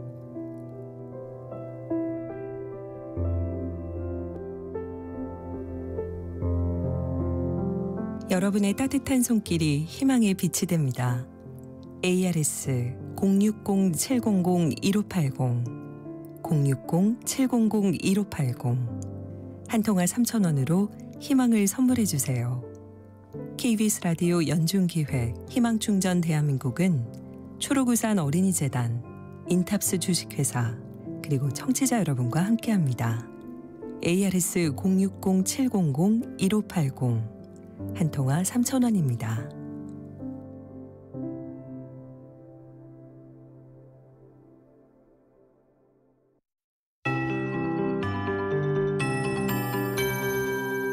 KBS 58분 날씨. 오늘 평년 기온은 웃돌며 낮 동안 비교적 온화했습니다.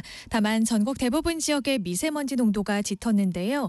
지금도 수도권 등 서쪽 지역을 중심으로 초미세먼지 농도가 나쁨 수준을 보이고 있습니다. 밤부터 북서쪽에서 찬 공기가 남하하면서 대기 확산이 원활해져 먼지가 점차 거칠 것으로 예상됩니다. 먼지가 물러나는 대신 다시 추위가 찾아옵니다. 전국 대부분 지역에서 내일 아침 기온이 오늘보다 5에서 10도가량 떨어지겠습니다. 지난주처럼 한파 수준은 아니겠지만 바람도 강하게 불어서 체감 온도는 더 낮겠습니다. 내일 아침 기온 서울이 영하 6도, 대전 영하 5도, 전주와 대구 영하 3도까지 내려가겠고요. 한파특보가 내려진 경기 북동부와 강원 내륙은 파주 영하 12도, 철원 영하 13도까지 떨어지겠습니다. 낮 동안에도 영하권 추위가 이어지겠습니다. 내일은 호남 서부를 중심으로 눈이 내리겠고요. 모레 새벽부터 오후 사이에는 서울과 경기 동부 등 서쪽 지역에 눈이 내리겠습니다. 내일부터 모레까지 호남에는 1에서 5cm, 경기 동부와 강원 내륙과 산지에는 모레 1에서 5cm의 적설이 예상됩니다. 빙판길과 도로 살얼음에 각별히 주의하시기 바랍니다. 현재 서울의 기온은 3.8도입니다. KBS 58분 날씨 조하늘입니다.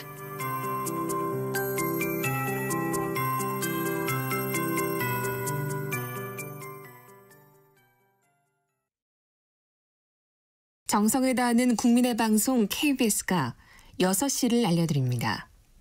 AM 711kHz, FM 97.3MHz, KBS 1라디오입니다.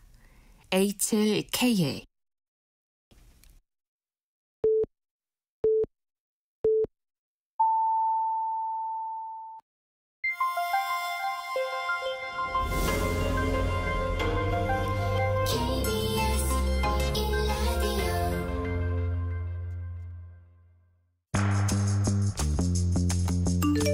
여러분은 지금 퇴근길 시사편지 한 장, KBS 1라디오 뉴스레터 K를 듣고 계십니다. 이 시각 라디오 정보센터 뉴스입니다.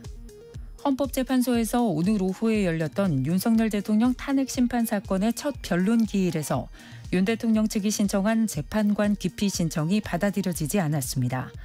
오늘 첫 변론 기일은 윤 대통령이 출석하지 않으면서 약 4분 만에 끝났습니다.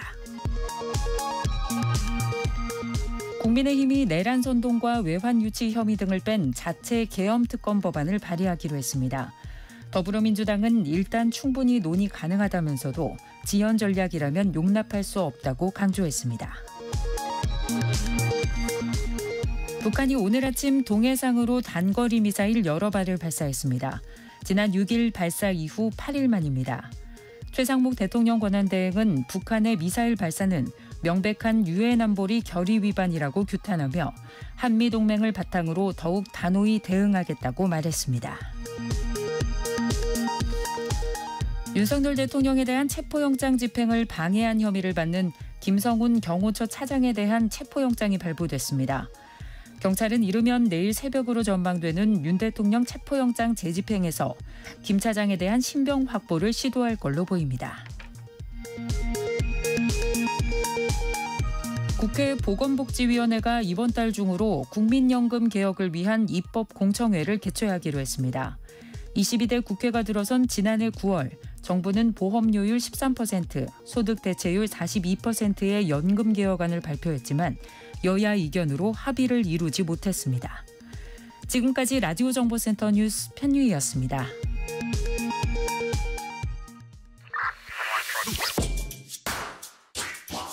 뉴스의 진수를 보여주는 인터뷰, 뉴진수.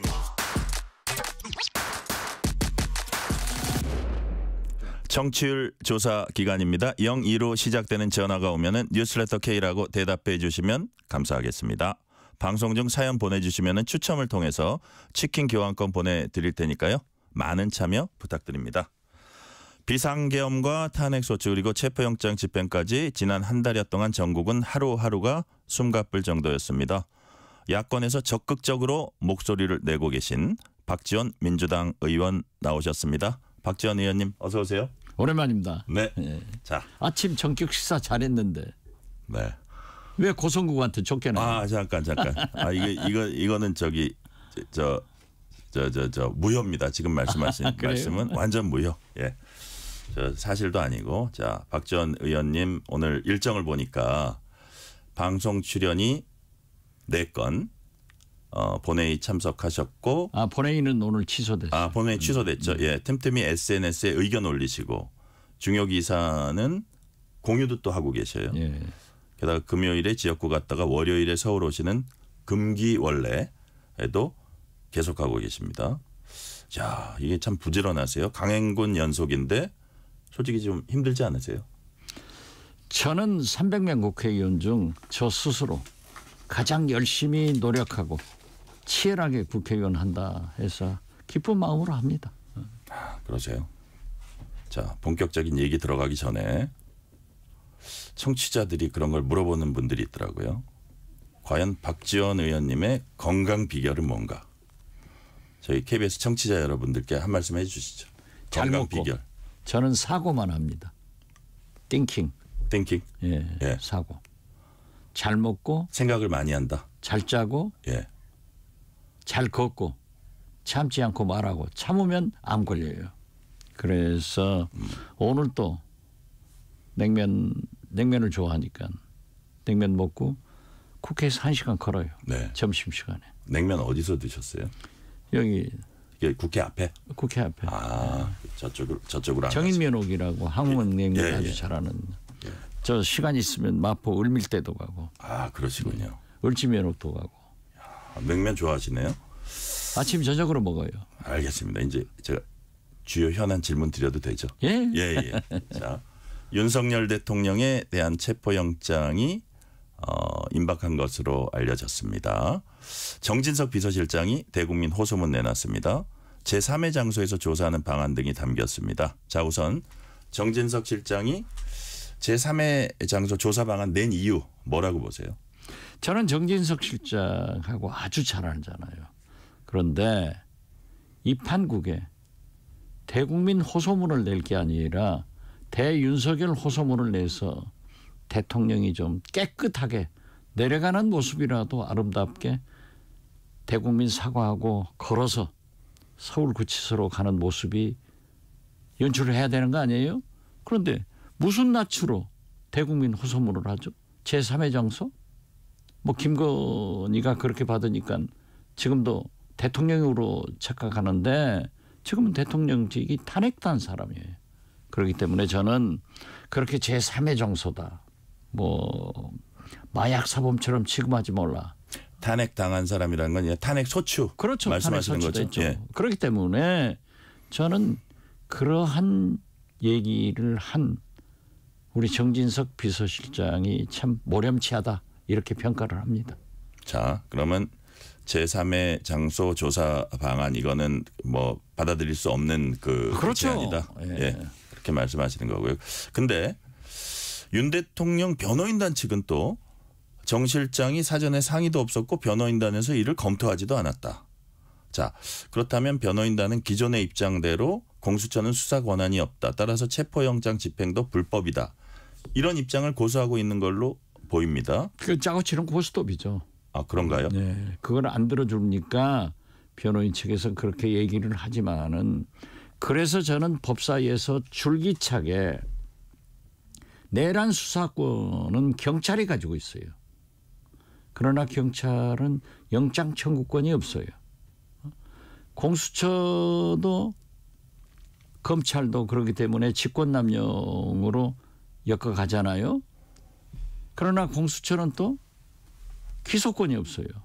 그래서 특검으로 가서 검찰, 공수처, 경찰, 군검찰이 합동 수사를 하게 되면은 원활하게 수사해서 구속도 하고 기소도 하고 공소유지를 할 수 있지 않느냐. 저는 그렇게 생각하기 때문에 처음부터 특검을 주장했고 그것이 곧 임박했다. 저는 그렇게 봅니다. 자, 그러면 오늘 그 여당이 자체 특검 법안 발의하겠다 그랬잖아요. 네. 그러면 그 발의해가지고 좀 빠른 시간 안에 서로 협의를 하면 어떤 예를 들어서 물리적 충돌이 예상되는 공수처나 경찰에 지금 이제 한남동 영장 집행을 하지 않고라도 특검이 모든 거를 흡수하면 그런 방안으로 진행되는 게 더 나을 수도 있다는 말씀이세요? 바로 그러한 것이 윤석열이 무속인들의 얘기를 듣고 지금 시간 벌기, 시간 늦추기를 하잖아요. 음력설 내년부터 윤석열 운이 좋아진다 하고 또 헌재를 무기력화해서 무용론처럼 이렇게 들고 나오는데 그게 시간 벌기예요. 그렇기 때문에 특검은 항상 검찰이나 경찰이 수사를 하더라도 경쟁적으로 수사를 지금 잘했어요. 검찰도 경찰도 공수처도. 그러면 특검이 출범하면은 그 수사 기록을 전부 이첩받기 때문에 그런다고 해서 체포영장 집행 기간을 연기하고 이런 것은 꼼수예요. 그래서 오늘 정진석 비서실장이 그것을 연기해 보려고 하는 꼼수고 또 그 변호인들도 그게 아니다 하는 것도 꼼수예요. 그건 속지 말아야 돼요. 그렇기 때문에 저는 거듭 만약 검찰에서 지금 다 많은 수사를 해서 네. 뭐 구속했잖아요. 그게 직권남용이에요. 그러나 공소장 내부에는 이제 내란 우두머리를 윤석열로 딱 네이밍했지만은 네. 어떻게 됐든 재판을 진행하다가 재판부에서 불법으로 취득한 증거이기 때문에 인정할 수 없고 공소 기각을 하면은 법적으로는 공소 기각이 돼요. 그러면 윤석열은 무죄가 되는 거예요. 나오는 거예요. 이러한 것을 방지할 수 있는 게 비록 검찰, 공수처, 경찰에서 경쟁적으로 수사를 지금까지 잘했는데 네. 이것을 특검이 하면은 다 모아가지고 구속도 하고 기소도 하고 공소 유지를 해서 유죄 판결을 받아낼 수 있다. 그런 거지. 이걸 이제 특검을 하니까 공수처도 경찰도 검찰도 다 스탑하고 그리 넘겨라. 이건 시간 벌기죠. 그건 안 돼요. 그건 안 된다. 네, 그렇죠. 이건 이거대로 진행하되 뭐. 특검은 특검대로 진행한다. 수사 잘하고 있어요. 그러면 그 어쨌든 그 충돌 우려가 있음에도 영장 집행은 신속히 돼야 된다. 저는 충돌 우려가 많이 제거됐다고 봅니다. 아, 그래요? 지금 경호처가 사실상 균열이 생겨서 무너졌어요. 경호처장은 사표를 냈고 또 제가 최상목 대행에게 항상 불만스럽게 비난을 한 게 네. 그러한 충돌을 방지할 수 있는 것은 경호처는 대통령 직속 기관이란 말이에요. 대한민국 현재의 대통령은 최상목 대행이에요. 그렇기 때문에 경호처나 처장이나 차장이나 본부장, 가족부장을 직위 해제하든지 업무에서 직무 배제를 하든지 하면은 이 강경파들이 문제가 되는데 이번에 경찰에서 공조본에서 심리전을 잘 해가지고 경호처장은 이미 사표를 냈고 지금 현재 강경파인 김성훈 차장은 출도 안 하니까 체포영장이 나와 있고 네. 그다음에 본부장 경호본부장 이광우 예, 또 이광우. 그리고 김신 이광우죠. 네, 이광우입니다. 김신 가족부장도 출도 안 하기 때문에 체포영장을 발부해서 체포할 수 있어요. 그래서 저는 사실상 경호처의 내부가 무너져 있다. 이건 경호처 지휘부만 체포하면 손쉽게 할 수 있다. 그렇죠. 그리고 거기에 경호관들이 그렇게 움직이고 있어요. 네. 또 저도 5년간 청와대에 있었기 때문에 그분들을 많이 알아요. 저하고도 전화를 하면은 우리가 경호차장만 해도 7번의 대통령 모셨다고 하더라고요. 그렇죠. 저하고 잘 알아요. 예. 저한테도 찾아와서 경호처법 개정 문제에 대해서 협의하고 그래서 내가 도와주겠다 그런 적이 있는데 어떻게 됐든 저는 이번에 경찰들이 아주 심리전도 잘하고 경호처는 사실상 무너졌기 때문에 또 어떤 뭐 윤석열 대통령이 무기라도 사용해라 칼이라도 사용해라 이러한 것은 경찰들이 충분히 제압할 수 있기 때문에 또 그렇게 해서는 다 현장에서 체포돼요. 그럴 수가 없다. 그래서 저는 마지막까지 진짜 대통령이 아름다운 모습 한번 보여라. 제발로 걸어 나와서 대국민 사과하고 걸어가면은 얼마나 좋겠어요. 이거라도 한번 보여야 대통령이지. 오늘 정진석 비서실장 뭐 마약 사범 취급하던 마약 사범 조폭 졸개만 또 못한 대통령을 우리는 지금 보고 있기 때문에 우리 국민이 슬퍼하는 거예요. 자, 의원님. 자, 이르면 내일 2차 체포영장이 집행될 거란 전망도 일부 있습니다. 자, 박지원 의원님께서 이제 정보가 많으신데 내일 집행에 들어가는 건 맞습니까? 그렇게 보도가 되대요. 내일 그 보도 말고요. 파악하신 바에 따르면. 저는 이제 오늘, 내일, 모레 이 3일 사이에 집행된다. 그렇게 얘기를 해왔습니다. 오늘도 가능성 있어요? 아니 그러니까 이제 지났죠. 예. 오늘은 지난 거고.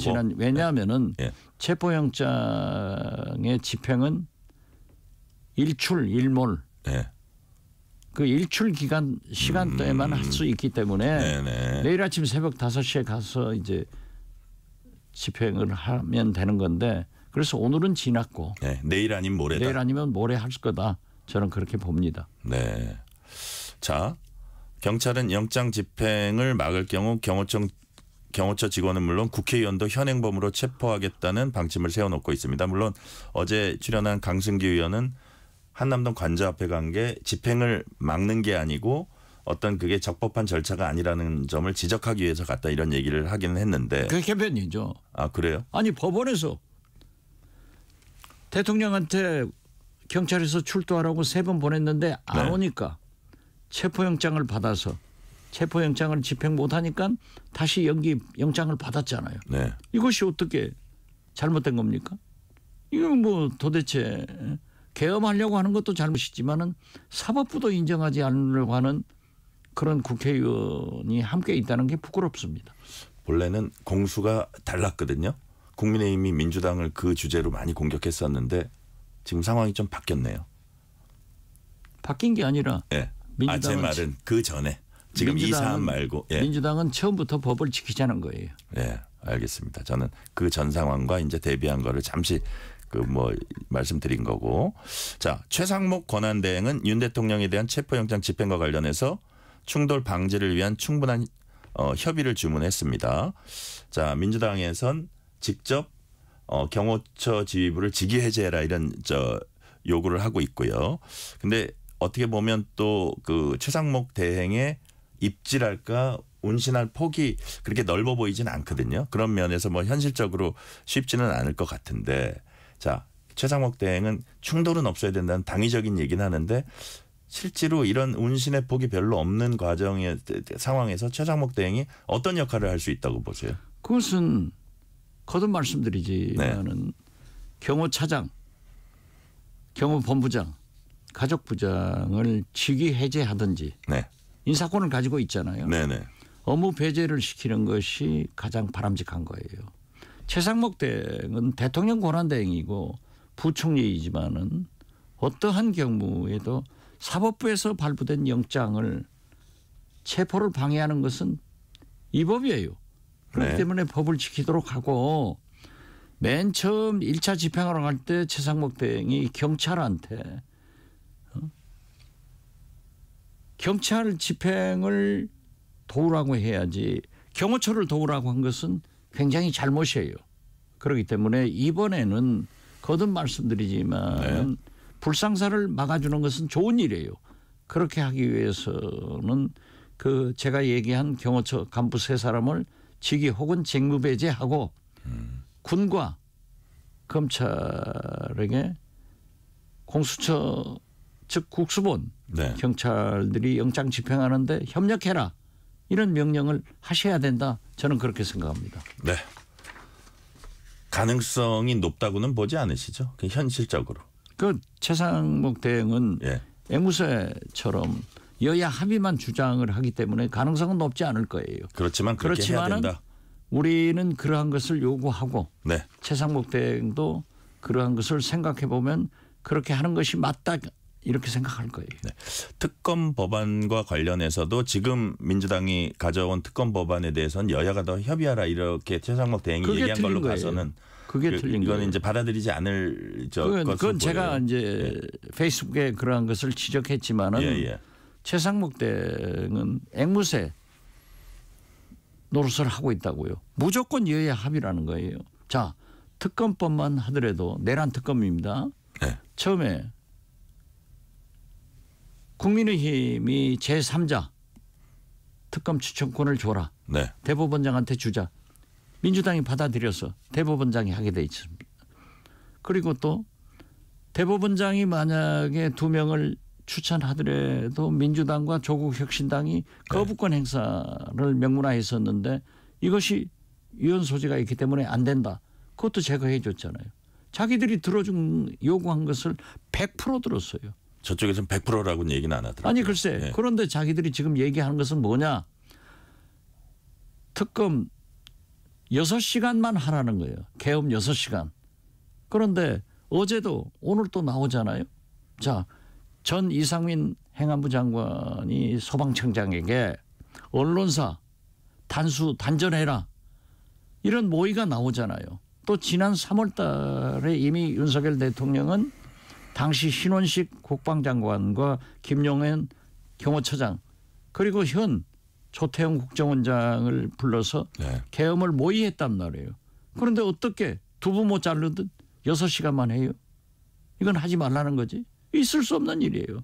그렇기 때문에 저는 이제 외환 가지고 얘기를 하는데 그 특검 법안을 보면은 혐의경으로 봐도 외환 소리가 없어요. 단 무인기를 보내서 NLL에서 유도했다. 이것은 안보상의 문제가 있다. 제가 지금 서해 공무원 피살 사건으로 재판을 받고 있어요.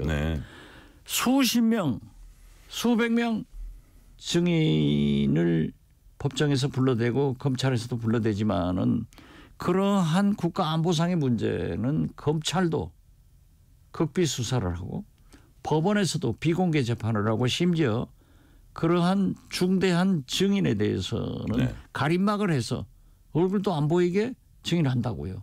이것은 얼마든지 대법원장이 추천하는 특검 2분 중에 한 분이 특검이 될 건데 대법원장이 민주당 편들 사람 하겠어요? 국민의힘 편들 사람도 아닐 거예요. 상당히 중립적 위치에서 하기 때문에 저는 특검이 이러한 문제는 다 해결해 준다. 왜 그것을 못하게 하느냐. 지금 민주당 안이 상당히 합리적인 안이다. 당연히죠. 100% 다 받아들였어요. 그러니까 지금 국민의힘에서 대안 낸다고 해가지고 못하잖아요. 네. 자, 의원님. 국민의힘 동향과 관련해서 오늘 페이스북에 글을 올리셨습니다. 국민의힘이 대통령의 힘과 갈라지는 소리가 들려옵니다. 합리적 보수와 극우 보수의 헤어짐은 건전한 정치 발전 이어서 국가 발전을 위해서도 필요합니다. 서로 나가라는 삿대질 시작은 분당의 길로 접어드는 현상이라고 하셨습니다. 상대당 당 깨지는 얘기를 너무 쉽게 하신 건 아닙니까? 아니요. 저는 한동훈 대표를 잘라낼 때부터 당신들은 분당의 길로 간다. 제가 2년 전 윤석열 이준석 싸움을 보고 분당된다. 분당됐잖아요. 그런데 보세요. 한동훈 전 대표는요. 그래도 계엄 해제를 국회에서 의결할 수 있도록 자기파 국회의원들을 보내줬어요. 또 윤석열 탄핵 소추가 의결될 수 있도록 자기파 의원들을 보내서 된 거 아니에요? 그러면서 계엄은 잘못이다. 이렇게 얘기를 했지만은 지금 현재도 국민의힘 차기 대통령 후보로 이재명 뒤를 이어서 항상 2위를 하신 분이에요. 물론 처음에는 오차범위에서 이재명 대표가 앞섰지만은 지금은 거의 뭐 더블, 트리플, 3, 4배 높단 말이에요. 소위 국민의힘 의원들 후보들 전부 합쳐도 이재명가 안 되더라고요. 그렇지만은 정치는 현실인데 국민의힘 대통령 후보로 1등하는 사람을 잘라내더라고요. 나는 이때 보고 분당된다 했는데 지금 보면은 의원총회에서 너 나가라 나 나가라 이런 것을 삿대질을 하는 것은 분당의 길로 가는 길이고 어떤 의미에서 보면은 국민의힘 국민과 함께 가려고 하는 순수한 건전한 보수와 대통령의 힘 윤석열과 함께 하려는 극우 보수가 갈라질 수밖에 없지 않느냐. 저는 그렇게 보고 그 길로 가고 있다. 이렇게 예단합니다. 자, 탄핵 심판과 내란 혐의 수사 속도를 내야 한다는 민주당 주장에 국정 불안정을 빨리 해소해야 된다. 그건 이제 이해가 되는데 결국 이재명 대표 사법 리스크 가리고 조기 대선 가려는 것 아니냐. 계속 이제 국민의힘이 이렇게 주장하고 있는데 이 같은 인식은 어떻게 평가하세요? 그건 그 사람들이 항상 주장하는 게 그거예요. 네. 그렇지만 사법부는 소정의 절차를 거쳐서 재판을 하기 때문에 이재명 재판인들 지금 안 하나요? 자기들이 하는 거예요. 그리고 제가 볼 때는 지금 이게 항소심이에요. 그래서 1심 났고 항소심도 그렇게 빨리는 되지 않을 것 같아요. 왜? 검찰의 증인들이 너무 많아요. 네. 그래서 재판이 지연되고 있는 것을 이재명이 그렇게 하나요? 민주당이 그렇게 하나요? 그건 진짜 국민을 호도하는 궤변이다. 저는 그렇게 봅니다. 네. 자, 민주당이 최근에 카카오톡 가짜뉴스 근절 방안을 내놨습니다. 근데 가짜뉴스를 퍼나르는 일반인도 처벌받을 수 있다는 민주당 의원 발언, 그 당의 뭐 방침이라 그럴까요? 거기에 대해서 국민의힘은 카톡 검열이다. 강하게 비판했습니다. 어떻게 보세요? 카톡 검열은요. 진짜 계엄 같은 걸로 해서 사전 검열이 검열이지 지금도 카톡을 퍼날리는 사람은 네. 저도 고소를 하고 있습니다. 아시는지 모르지만은 박근혜 때 예비군 교육장에서 국방부에서 나온 교관들이 박지원이는 할아버지, 아버지, 박지원 3대 빨갱이다. 이렇게 했어요. 저희 아버님이 독립지사로 국립현충원에 누워 계시고 저는 국가보훈부로부터 매년 독립지사 후손으로서 보훈기금을 받고 있어요. 네. 이렇게 모략을 해서 저도 고소를 했어요. 고소를 해가지고 대법원에서 이겼어요. 그런데 지금도 그 카톡이 돌아다녀요. 그러면 저는 두서너 달에 한번 모아가지고 고소를 하면은 그 고소를 당한 분들이 잘못했습니다. 모르고 했습니다 하면 용서해줘요. 그렇지만은 끝에 한번 안 믿고 나간 사람들은 대개 300만 원씩 벌금을 내더라고요. 예. 자, 카톡 폰하는 사람은 하잖아요. 그게 왜 검열입니까? 그리고 카톡 고소를 제일 잘한 사람은 윤석열, 김건희, 한동훈이에요. 자기들도 하면서 그게 무슨 검열이에요? 저는 그 가짜뉴스에 퍼나르는 일반인들 처벌할 수 있다. 그 부분이 좀 민감한 것 같아요. 아니죠. 지금도 일반인들 처벌한다니까요. 네. 저것도 모르는 사람들이 하면은 일반인이에요. 그 사람들이 다 300만 원씩 벌금을 내고 처벌받더라고요. 그리고 그러한 일반인들을 제일 고소 잘한 게 윤석열, 김건희, 한동훈 아니냐고요. 이걸 어떻게 해서 검열이죠? 이건 생트집이고 자기들이 부메랑 돼요. 그러면 안 해야지. 네네. 자기들부터 안 해야지. 이건 가짜뉴스를 근절하는 방법이기 때문에 저는 할 수밖에 없지 않냐. 네. 저도 한다니까요. 자, 그럼 제가 카톡 검열했나요? 자, 박지원 의원님께서는 가짜뉴스 근절 방안이기 때문에 이것은 해야 된다 하는 말씀까지 오늘은 시간 관계상 여기까지 듣겠습니다. 지금까지 박지원 민주당 의원이었습니다. 말씀 감사합니다. 감사합니다. 퇴근길 당신과 함께 읽는 세상 이야기 KBS 1라디오 뉴스레터 K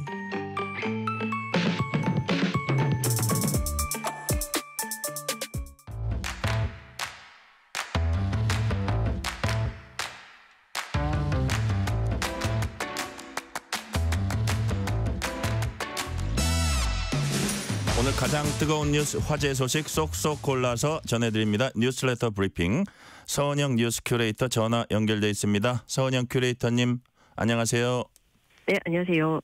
지난해 말 야당 주도로 국회를 통과한 고교 무상교육 국비 지원법에 대해서 최상목 대통령 권한대행이 거부권을 행사했습니다. 이유가 뭡니까? 네. 이 정확한 명칭을 좀 말씀드리면 지방교육재정교부금법 개정안인데요. 네네. 지방교육교부금법 개정안은 이제 문재인 정부가 2020년 시행한 고등학교 전학년 무상교육에 들어가는 예산의 47.5%를 중앙정부가 3년 더 부담하게 한다라는 내용입니다. 그러니까 국고부조가 들어간다는 이야기죠. 네. 고교 무상교육은 수업료와 교과서비, 학교 운영 지원비 같은 것들 전액 면제해주는 제도고요. 문정부의 대표 공약이었습니다. 문정부와 당시 여당이었던 민주당은 지방교육 교부금법에 특례 조항을 만들어서 2020년부터 지난해까지 5년간 한시적으로 정부와 교육청이 각각 무상교육에 들어가는 비용을 47.5%씩 반반씩 부담을 하고 나머지 5%는 지방자치단체가 부담하게 했는데요. 이 지난해 고교 무상교육 예산 1조 9,872억 원 가운데 이제 정부와 교육청이 각각 9,500억 원 정도, 그리고 지자체가 1,000억 원 정도를 부담을 했습니다. 현 정부는 이제 특례 조항이 올해로 이미 종료가 됐고 올해부터는 고교 무상교육 예산을 교육청이 부담하도록 할 계획이었는데요. 고교교육은 애초에 교육청 업무인데다가 이제 관세를 제외한 내국세 수입의 21% 정도를 초중등 교육에 무조건 할당하는 지방교육 재정교부금 제도에 따라서 교육청이 비용을 다 분담하는데 문제가 없을 것이다라고 봤기 때문입니다. 하지만 민주당은 윤석열 정부가 추진하는 유보통합이라든지 늘봄학교 이런 것들에 투입되는 예산수가 크기 때문에 교육청에는 좀 돈이 모자라다. 그래서 특례조항 효력을 3년 연장해야 된다. 이런 취지로 법안을 통과시켰습니다. 최대행이 오늘 국무회의 모두 발언에서 이제 거부권 행사한 이유들을 좀 설명을 했는데요. 국가 비용 분담이 3년 더 늘어나는 것, 또 분담 비율을 순차적으로 감축하는 대안이 제시됐는데도 불구하고 충분한 논의도 없이 이제 개정안이 통과된 것에 대해서 좀 유감을 표명을 했고요. 정부가 올해 교육청에 지난해보다 더 많은 교부금이 나갈 예정이다. 그러니까 3조 4천억 원 정도 증가했다라고 설명을 했는데 그런 만큼 고교 무상교육 경비는 지방에서 부담할 여력이 충분하다라고 좀 설명을 했습니다. 그리고 이제 최대항은 그럼에도 이제 국가가 과도하게 추가 비용을 지원하게 된다면 국가 전체의 효율적 재정 운용이 어렵게 돼서 궁극적으로 국민 부담이 커진다. 이렇게 설명하기도 했습니다. 네. 이제 거부권이 행사됐으니까 이제 공이 다시 국회로 돌아갔어요? 네, 그렇다고 봐야겠습니다. 그러니까 최대행이 거부권 행사하면서 정부는 이제 법안을 국회로 돌려보내서 재의결을 요구하게 되는데요. 국회가 이제 이 법안을 다시 통과시키려면 제적의원 과반수 출석과 출석의원 3분의 2 이상 찬성을 얻어야 됩니다. 그런데 지금 제적의원 전원 300명 중에 이제 200명이 출석하고 가결을 해야 된다는 이야기인데 법약권을 모두 합쳐도 192명이기 때문에 재의결이 좀 어려울 것이다라는 관측이 나옵니다. 네. 만약 국회에서 재의결이 무산되면은 그 고교 교육비 학부모가 부담하는 건가요? 그건 아닙니다. 현행 초중등 교육법은 고교 교육비를 무상으로 지원해야 한다라고 규정을 하고 있기 때문에 향후에 이제 국회 재의결이 무산돼도 학부모가 부담할 일은 없고요. 여기에 드는 예산 이제 2조 원 좀 안 되는 돈을 정부 17개 시도교육청이 모두 부담을 해야 하는 겁니다. 이것 때문에 아무래도 이제 거부권 행사를 두고 교육감들이 잇따라 우려를 좀 나타내고 있는데요. 정근식 서울시 교육감은 오늘 입장문을 통해서 우리 교육청의 경우 개정 법안이 시행되지 않으면 국가지자체가 부담하던 약 1,850억 원 정도를 매년 추가 부담해야 한다면서 향후 재정적 어려움이 더욱 가중될 것이다라고 우려를 포하기도 했습니다. 네. 자, 지난해 고용시장은 고용 쇼크라고 할 만큼 상황이 좋지 않았습니다. 외환위기와 금융위기 통틀어서 지난해 고용 한파가 가장 심각했다고 하는데 지표상으로 나온 게 있어요? 네, 그렇습니다. 그러니까 지난해 이제 고용보험 가입자 수 증가율이 제도 도입 이래 가장 낮았다라는 통계가 나왔는데요.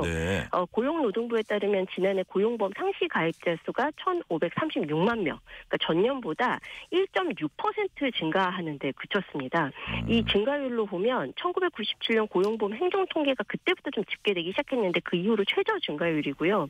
우리가 이제 흔히 기억하는 신용카드 대란 2003년에 증가율이 1.9%, 심지어 2008년 금융위기 때 도 4.8%였는데 그것보다도 낮은 겁니다. 반대로 이제 실업급여를 지급액은 이제 크게 늘었는데 지난해 지급액이 12조 원에 육박했고요.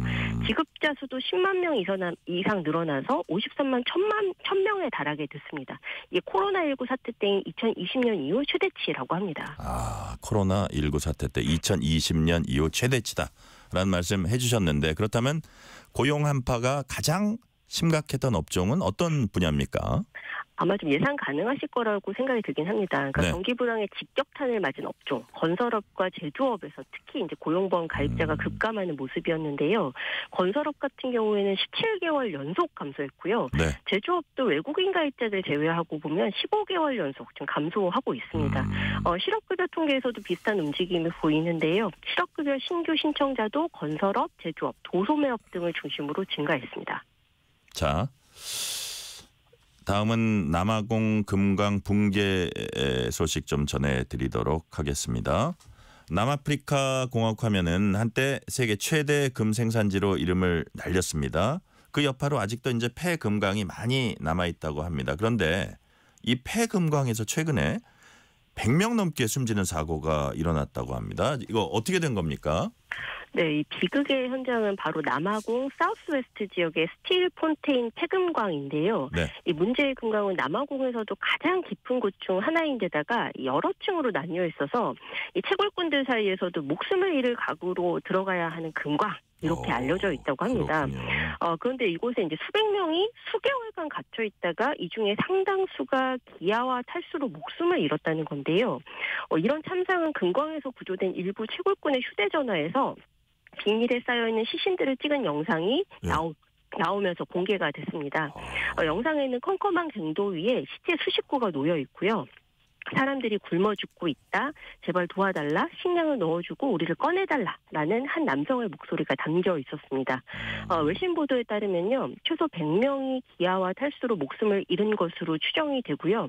현지 광부 지원단체 MACUA에 따르면 여전히 금광 안에는 500명 이상이 갇혀 있다. 이런 분석이 나옵니다. 아, 그렇군요.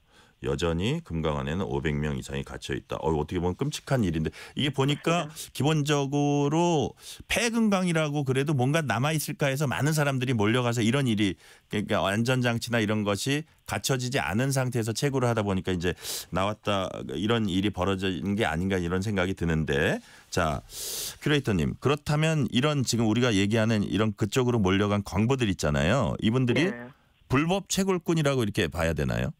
네, 그렇습니다. 이 금이 풍부한 남아공, 지금은 이제 과거에는 뭐 1위였습니다만 지금 이제 8위권 밑으로 내려왔다라고 이제 이야기를 하는데 뭐 여전히 금이 풍부한 나라이긴 합니다. 그리고 이제 이 남아공에는 아까 말씀하셨듯이 폐금광이 굉장히 많이 남아 있는데요.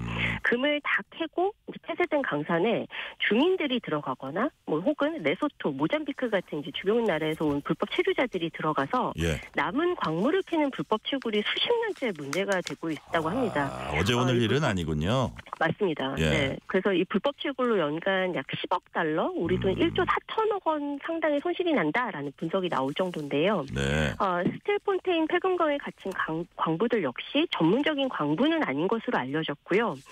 지난해 4월부터 지하 2.5km 깊이에 있는 이 폐쇄된 금광으로 무단으로 들어간 불법 채굴꾼들이라고 알려져 있습니다. 아까 현지 광부지원단체 MACUA에 대해서 좀 말씀드렸는데 이 MACUA에서는 이들 채굴꾼은 범죄자가 아니고 금광이 폐쇄되면서 일자리를 잃고 굶주림에 시달리게 된 전직 광부들이다 이렇게 좀 이야기를 하고는 있습니다. 이번 사태로 당국의 지나친 단속 행위도 좀 도마에 올랐는데요. 그 이유가 있습니다. 그러니까 현지 당국이 지난해 11월 이들을 이제 지상으로 끌어내기 위해서 물과 식량 반입을 중단하고 단속령을 내린 초강수를 뒀던 건데요. MACUA에서는 이 당국이 금광 밖으로 연결된 밧줄을 없애버리면서 채굴꾼들이 수개월간 안에 갇히게 됐다고 주장을 하고 있고요.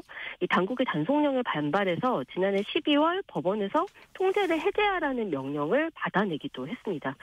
이 채굴꾼의 가족들 또한 금광으로 몰려가서 단속령을 좀 풀어달라 이렇게 좀 호소를 하기도 했는데요. 일단 지금 당국은 스틸 폰테인 폐금광에 좀 장비를 배치하고 이번 주 구조 작업을 본격화할 계획이긴 합니다. 그리고 이제 현재까지 일부 구조 작업이 좀 진행이 됐는데 민간 구조업체들이 좀 나섰던 것으로 알려져 있고요. 그런 도움을 받아서 26명이 구조가 되고 시신 18구가 수습이 됐습니다만 지금 여전히 이제 이 광구 안에 많은 사람들이 남아 있다는 것을 좀 감안하면 구조 작업이 좀 시급히 좀 진행돼야 할 것으로 보입니다.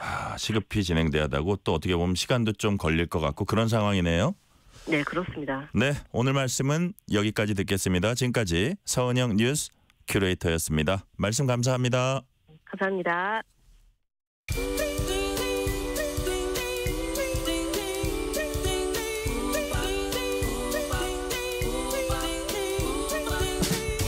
오늘 하루 뉴스를 정리해주는 다정한 편지 한 통. KBS 1라디오 뉴스레터 K.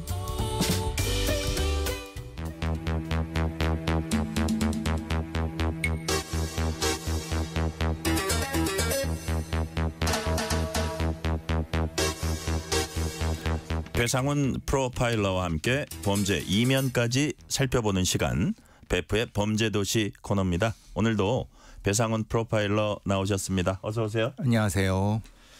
자, 오늘은 어떤 얘기 준비해 주셨습니까?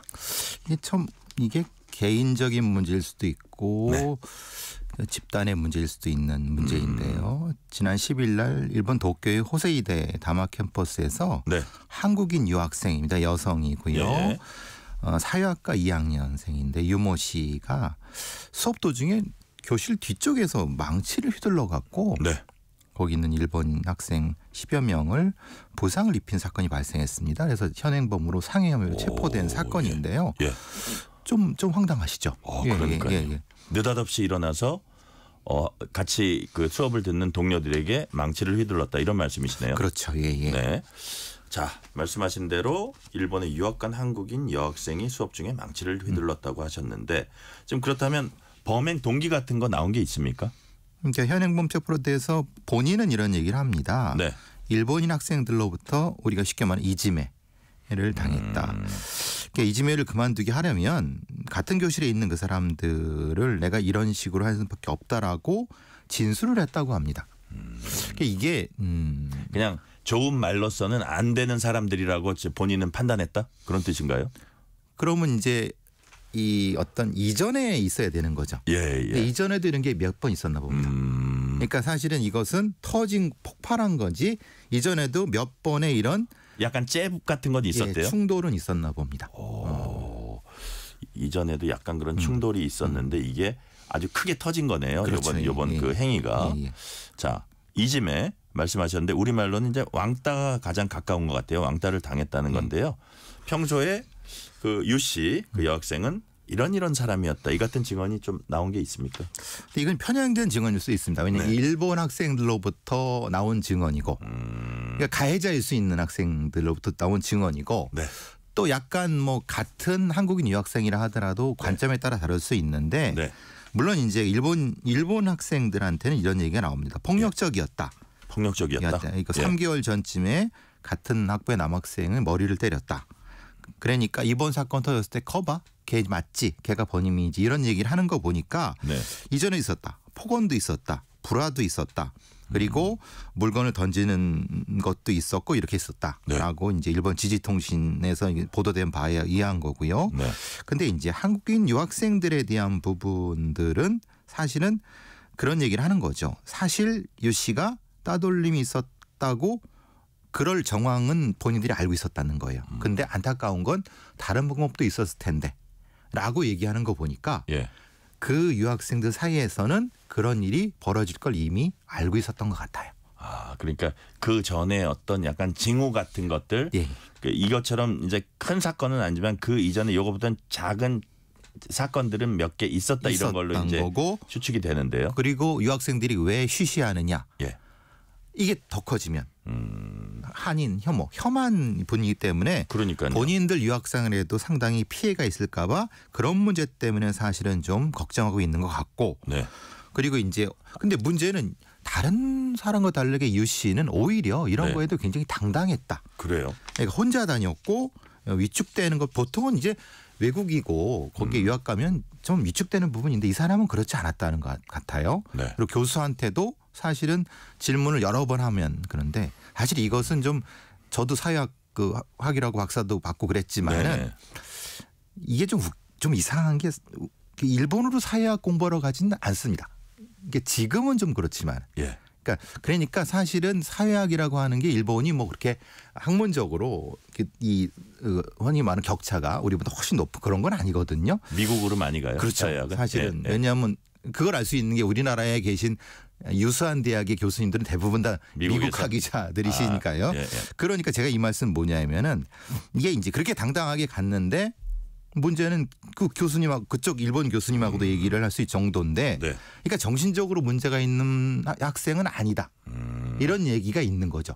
그리고 자, 그렇다면 중간에 말 끊어서 죄송한데 증언들을 이렇게 종합해 보자면 유 씨의 심리 상태는 어떨 거라고 좀 판단이 되세요?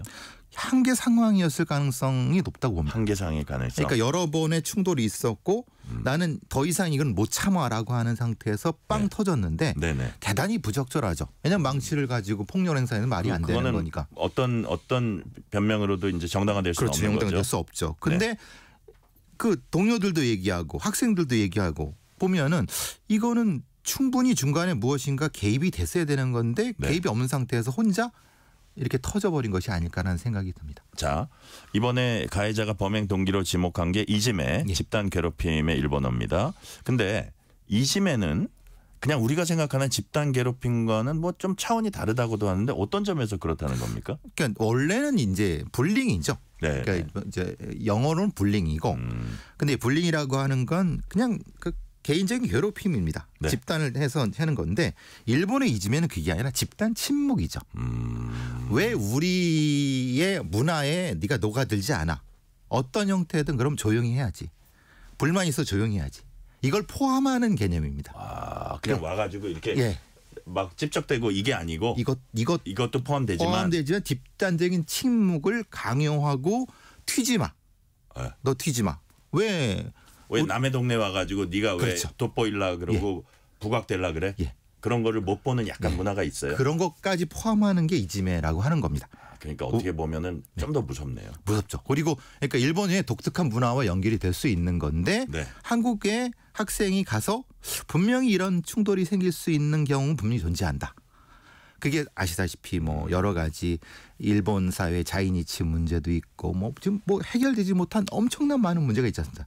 그래서 보통의 경우는 일본으로 유학 가는 학생들은 이런 얘기를 전혀 하지 않습니다. 아, 그래요? 예. 그러니까 저도 이제 대학생들 가르쳐 보고 이들이 이제 일본으로 유학 갈 때 그들이 마음가짐을 알죠. 왜냐하면 이들이 갈 때는 애초에 이런 생각을 안 하고 갑니다. 그러니까 이런 일이 벌어지는 경우가 거의 없습니다. 근데 이게 매우 특이한 경우예요. 그러니까 자, 일본의 그런 문화하고 어떻게 보면 충돌을 한 거라고도 이제 보여지는데 그렇죠. 아까 잠시 말씀했던 부분들이 그 한국인 유학생들이 이런 사건으로 이제 부담을 느낄 수 있다. 왜냐하면 이걸 계기로 또 한국인에 대한 따가운 시선이 있지 않을까 이제 이런 말씀하셨잖아요. 그렇죠. 자, 그렇다면 여기서 한 발 더 나아가서 한국인 유학생들을 대상으로 하는 폭력이라든지 혐오 발언, 헤이트 스피치라고도 하죠. 혐오 발언. 이른바 혐한 범죄가 일어날 가능성도 배제하지 못한다고 보세요. 그렇죠. 과거하고는 달리 과거는 이제 완전히 나눠지는 겁니다. 왜냐하면 자이니치 그러니까 말하자면 제일 조선인이든 한국인이든 거기에 녹아든 사람들은 아예 자신의 신분을 숨기거나 아예 조선족을 가진 사람이거나 아니면은 다른 형태의 문화 이게 구분되는데 한국인 유학생은 독특한 아이덴티티를 가지고 있습니다. 그렇기 때문에 보통의 헤이트 스피치나 이런 폭력의 대상이 되지 않았는데 이제 환율의 문제가 되면서 사실은 다른 문화가 형성이 되고 그런 상태에서 지금 또 장훈 씨의 문제도 있고 사실은 여러 가지 이런 지금의 역사 문제도 있기 때문에 분명히 지금 상태에선 충돌하는 부분이 나타날 수 있는 거 봅니다. 네. 자, 그래도 일본은 이제 보니까 혐오 표현을 금지하는 법안을 갖고 있다고 해요. 이와 좀 연관된 결정이 나온 것도 일부 있었죠? 예, 있었습니다. 말하자면 우리와는 달리 이제 일본은 워낙 일본 관동대 지진 때 조선인 희생자 추모비 근처에서 조선인은 돌아가라라고 하는 혐한 시위를 벌인 그걸 헤이트 스피치 인정해 갖고 인데 문제는 그건 진짜 옛날인데. 그렇죠. 아니 그러니까 그 희생자의 추모비 밑에서 희생자 추모비. 근데 이제 2016년도에 이런 헤이트 스피치 해소법이 만들어졌고 조금 전향적이라고 생각하시겠지만 문제는 이 법은 처벌 조항이 없습니다. 그래요. 일종의 도덕적 훈계죠. 하지 마 이거죠. 하지 마. 예. 그리고 처벌 조항이 있는 거는 지자체에 있는 겁니다. 우리가 좀 헷갈리고 있는데 그래서 이거에 실제로 해당하는 어떤 한국인이 이게 이런 거죠. 뭐 X에 나오는 한국인은 멍청하다. 여러 가지 한국어는 차별 뭐 이런 거 얘기했지만은 그런 걸 가지고 소송을 했는데 해결된 게 없어갖고 답답해한 경우가 몇몇 있었습니다. 네. 자, 우리보다 이민자나 유학생들을 더 빨리 많이 받아온 나라에선 이미 이런 갈등도 많이 겪어왔을 거로 이렇게 추측이 됩니다. 유럽 또는 미국 같은 데서 이런 인종 혐오 갈등이 벌어지면 어떻게 국가적으로 대처를 하고 있습니까?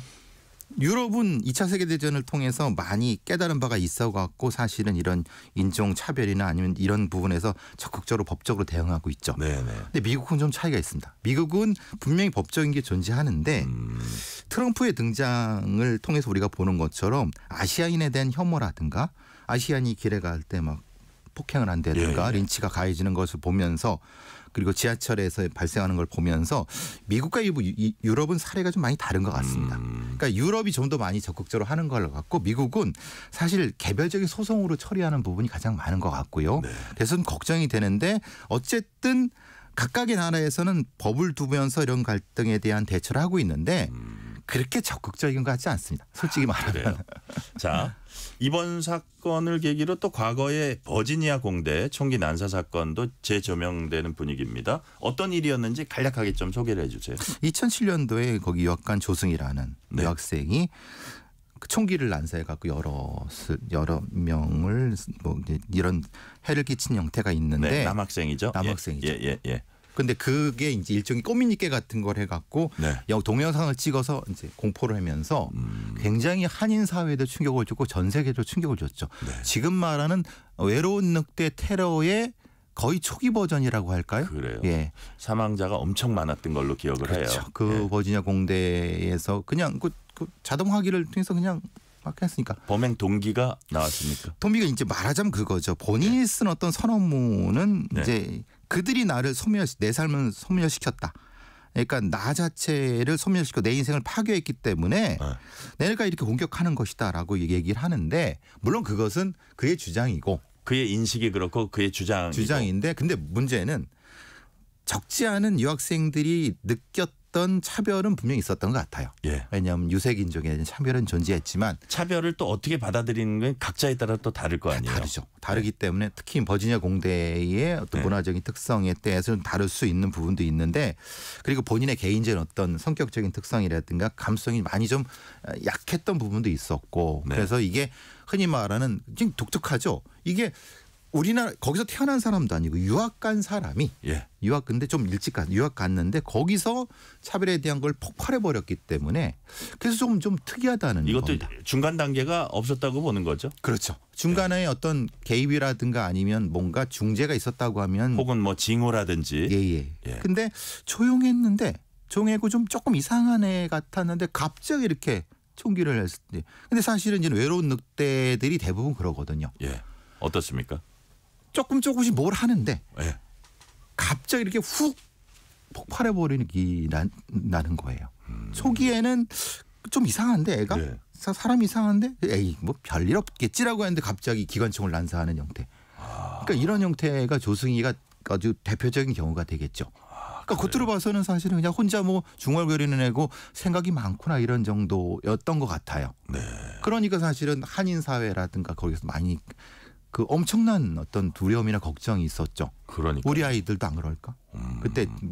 그때 유학 얘기도 많이 나왔고 한인 유학 부분도 유학생을 뭐 받아야 돼 말아 이런 논란도 있었고 그 많은 총기를 어떻게 구했을까 이런 문제도 있었고 그런데 이게 세상을 향한 분노와 공격성이라고 하는 걸로 해석해야 되는 건지 근데 그때는 그거였죠. 인종차별은 아니다라고 미국 사회에서는 좀 가라앉히는 분위기였는데 알게 모르게 그런 부분이 없지 않았다는 것도 얘기가 되고 있죠. 자, 이건 내 잘못이 아니고 나를 알아주지 않는다 뭐 그런 얘기들도 했었는데 자, 뭐 그 사건의 크기로 보면 뭐 엄청나게 차이는 나지만 우리 프로파일러님 보시기에 조승희 사건하고 이번 사건 뭐 공통점 같은 게 좀 발견이 됩니까? 그러니까 중간에 뭔가 이렇게 좀 조정하고 중재할 수 있는 계기가 분명히 있었는데 이게 없었다는 거예요. 그리고 특히 이제 지금 일본의 이 학생들은 알고 있었다는 거죠. 이게 좀 위험하다. 조금 이런 거 있었는데 보통은 참고 그냥 넘어가고 빨리 학위 받고 빨리 졸업하고 나갈 생각을 하는데 이 유 씨 같은 경우는 그렇게 못했다는 거죠. 못한 건지 아니면 더 뭐가 있었는지 모르겠지만 그런 부분은 분명히 조승희 사건과 공통점이 있지만은 범죄의 규모 자체는 완전히 다르죠. 일본은 뭐 총기가 그렇게 자유로운 나라가 아니기 때문에 그러니까요. 조승희 같은 경우는 그걸 했다가 총기로 폭발시켰던 공통점과 차이점이 분명히 존재하는 사건. 그러니까요. 공통점도 있지만 차이점도 있다. 마지막으로 질문 하나 드릴게요. 그렇다면 이번 일본 유학생 망치 사건이라고 해야 되나? 이 사건이 우리 사회에 남기는 메시지랄까요? 뭐 어떤 거라고 보세요? 그럼 우리나라에 와 있는 유학생들을 우리가 어떻게 대하고 있는가? 이 고민도 좀 되지 않을까요? 네. 우리나라의 여러 가지 2차 산업 뭐 이런 형태의 유학 온 많은 유학생들이 있습니다. 베트남부터 태국부터 또 대만부터. 근데 많은 그 걱정스러운 우려들은 그럽니다. 분명히 차별이 존재한다. 그렇죠. 예. 근데 우리는 한국이니까 잘 못 느끼는데. 아니 모른 척 할 수도 있는 거죠. 아 대충 알면서도. 예, 알면서도. 그리고 그 사람들은 학위 받고 가면 되지 뭐라고 생각하는데 이제 그들이 우리 사회에 같이 하려고 녹아들 때 분명히 일본 같은 충돌이 벌어지지 않을까. 그런 걱정이 되는 거예요. 우리는 어떤 대안이 있을까. 특히 이제 제가 뭐 다른 어떤 뭐 동남아 같은 데 마약 문제 얘기할 때 존재하지도 않는데 존재하는 마약 시장이 이미 존재한다. 그 부분 걱정. 이건 좀 다른 차원이지만. 그러니까요. 자, 요번 사건을 계기로 우리 배상훈 프로파일러님께서는 우리는 과연 한국의 유학 온 유학생들을 어떻게 대하고 있는지 또 그들에 대해서 어떤 대책이랄까 어떤 것들은 갖고 있는지 이런 부분은 한번 자문해 봐야 된다는 말씀까지 오늘은 듣겠습니다. 지금까지 배상훈 프로파일러였습니다. 말씀 감사합니다. 감사합니다. 0184님이 이런 문자 주셨네요. 일본 가깝고도 먼 나라라고 하죠. 젊은 세대 간의 이해와 우위 증진이 절실히 필요한 때입니다. 참 안타깝습니다. 라는 말씀 주셨고요. 오늘 뉴스레터 K는 여기까지입니다. 치킨 쿠폰 당첨자 명단은 뉴스레터 K 홈페이지 확인해 주시고요. 끝곡으로는 성시경의 거리에서 듣겠습니다. 오늘도 함께해 주신 청취자 여러분 진심으로 감사드립니다. 지금까지 뉴스레터 K 전종철입니다.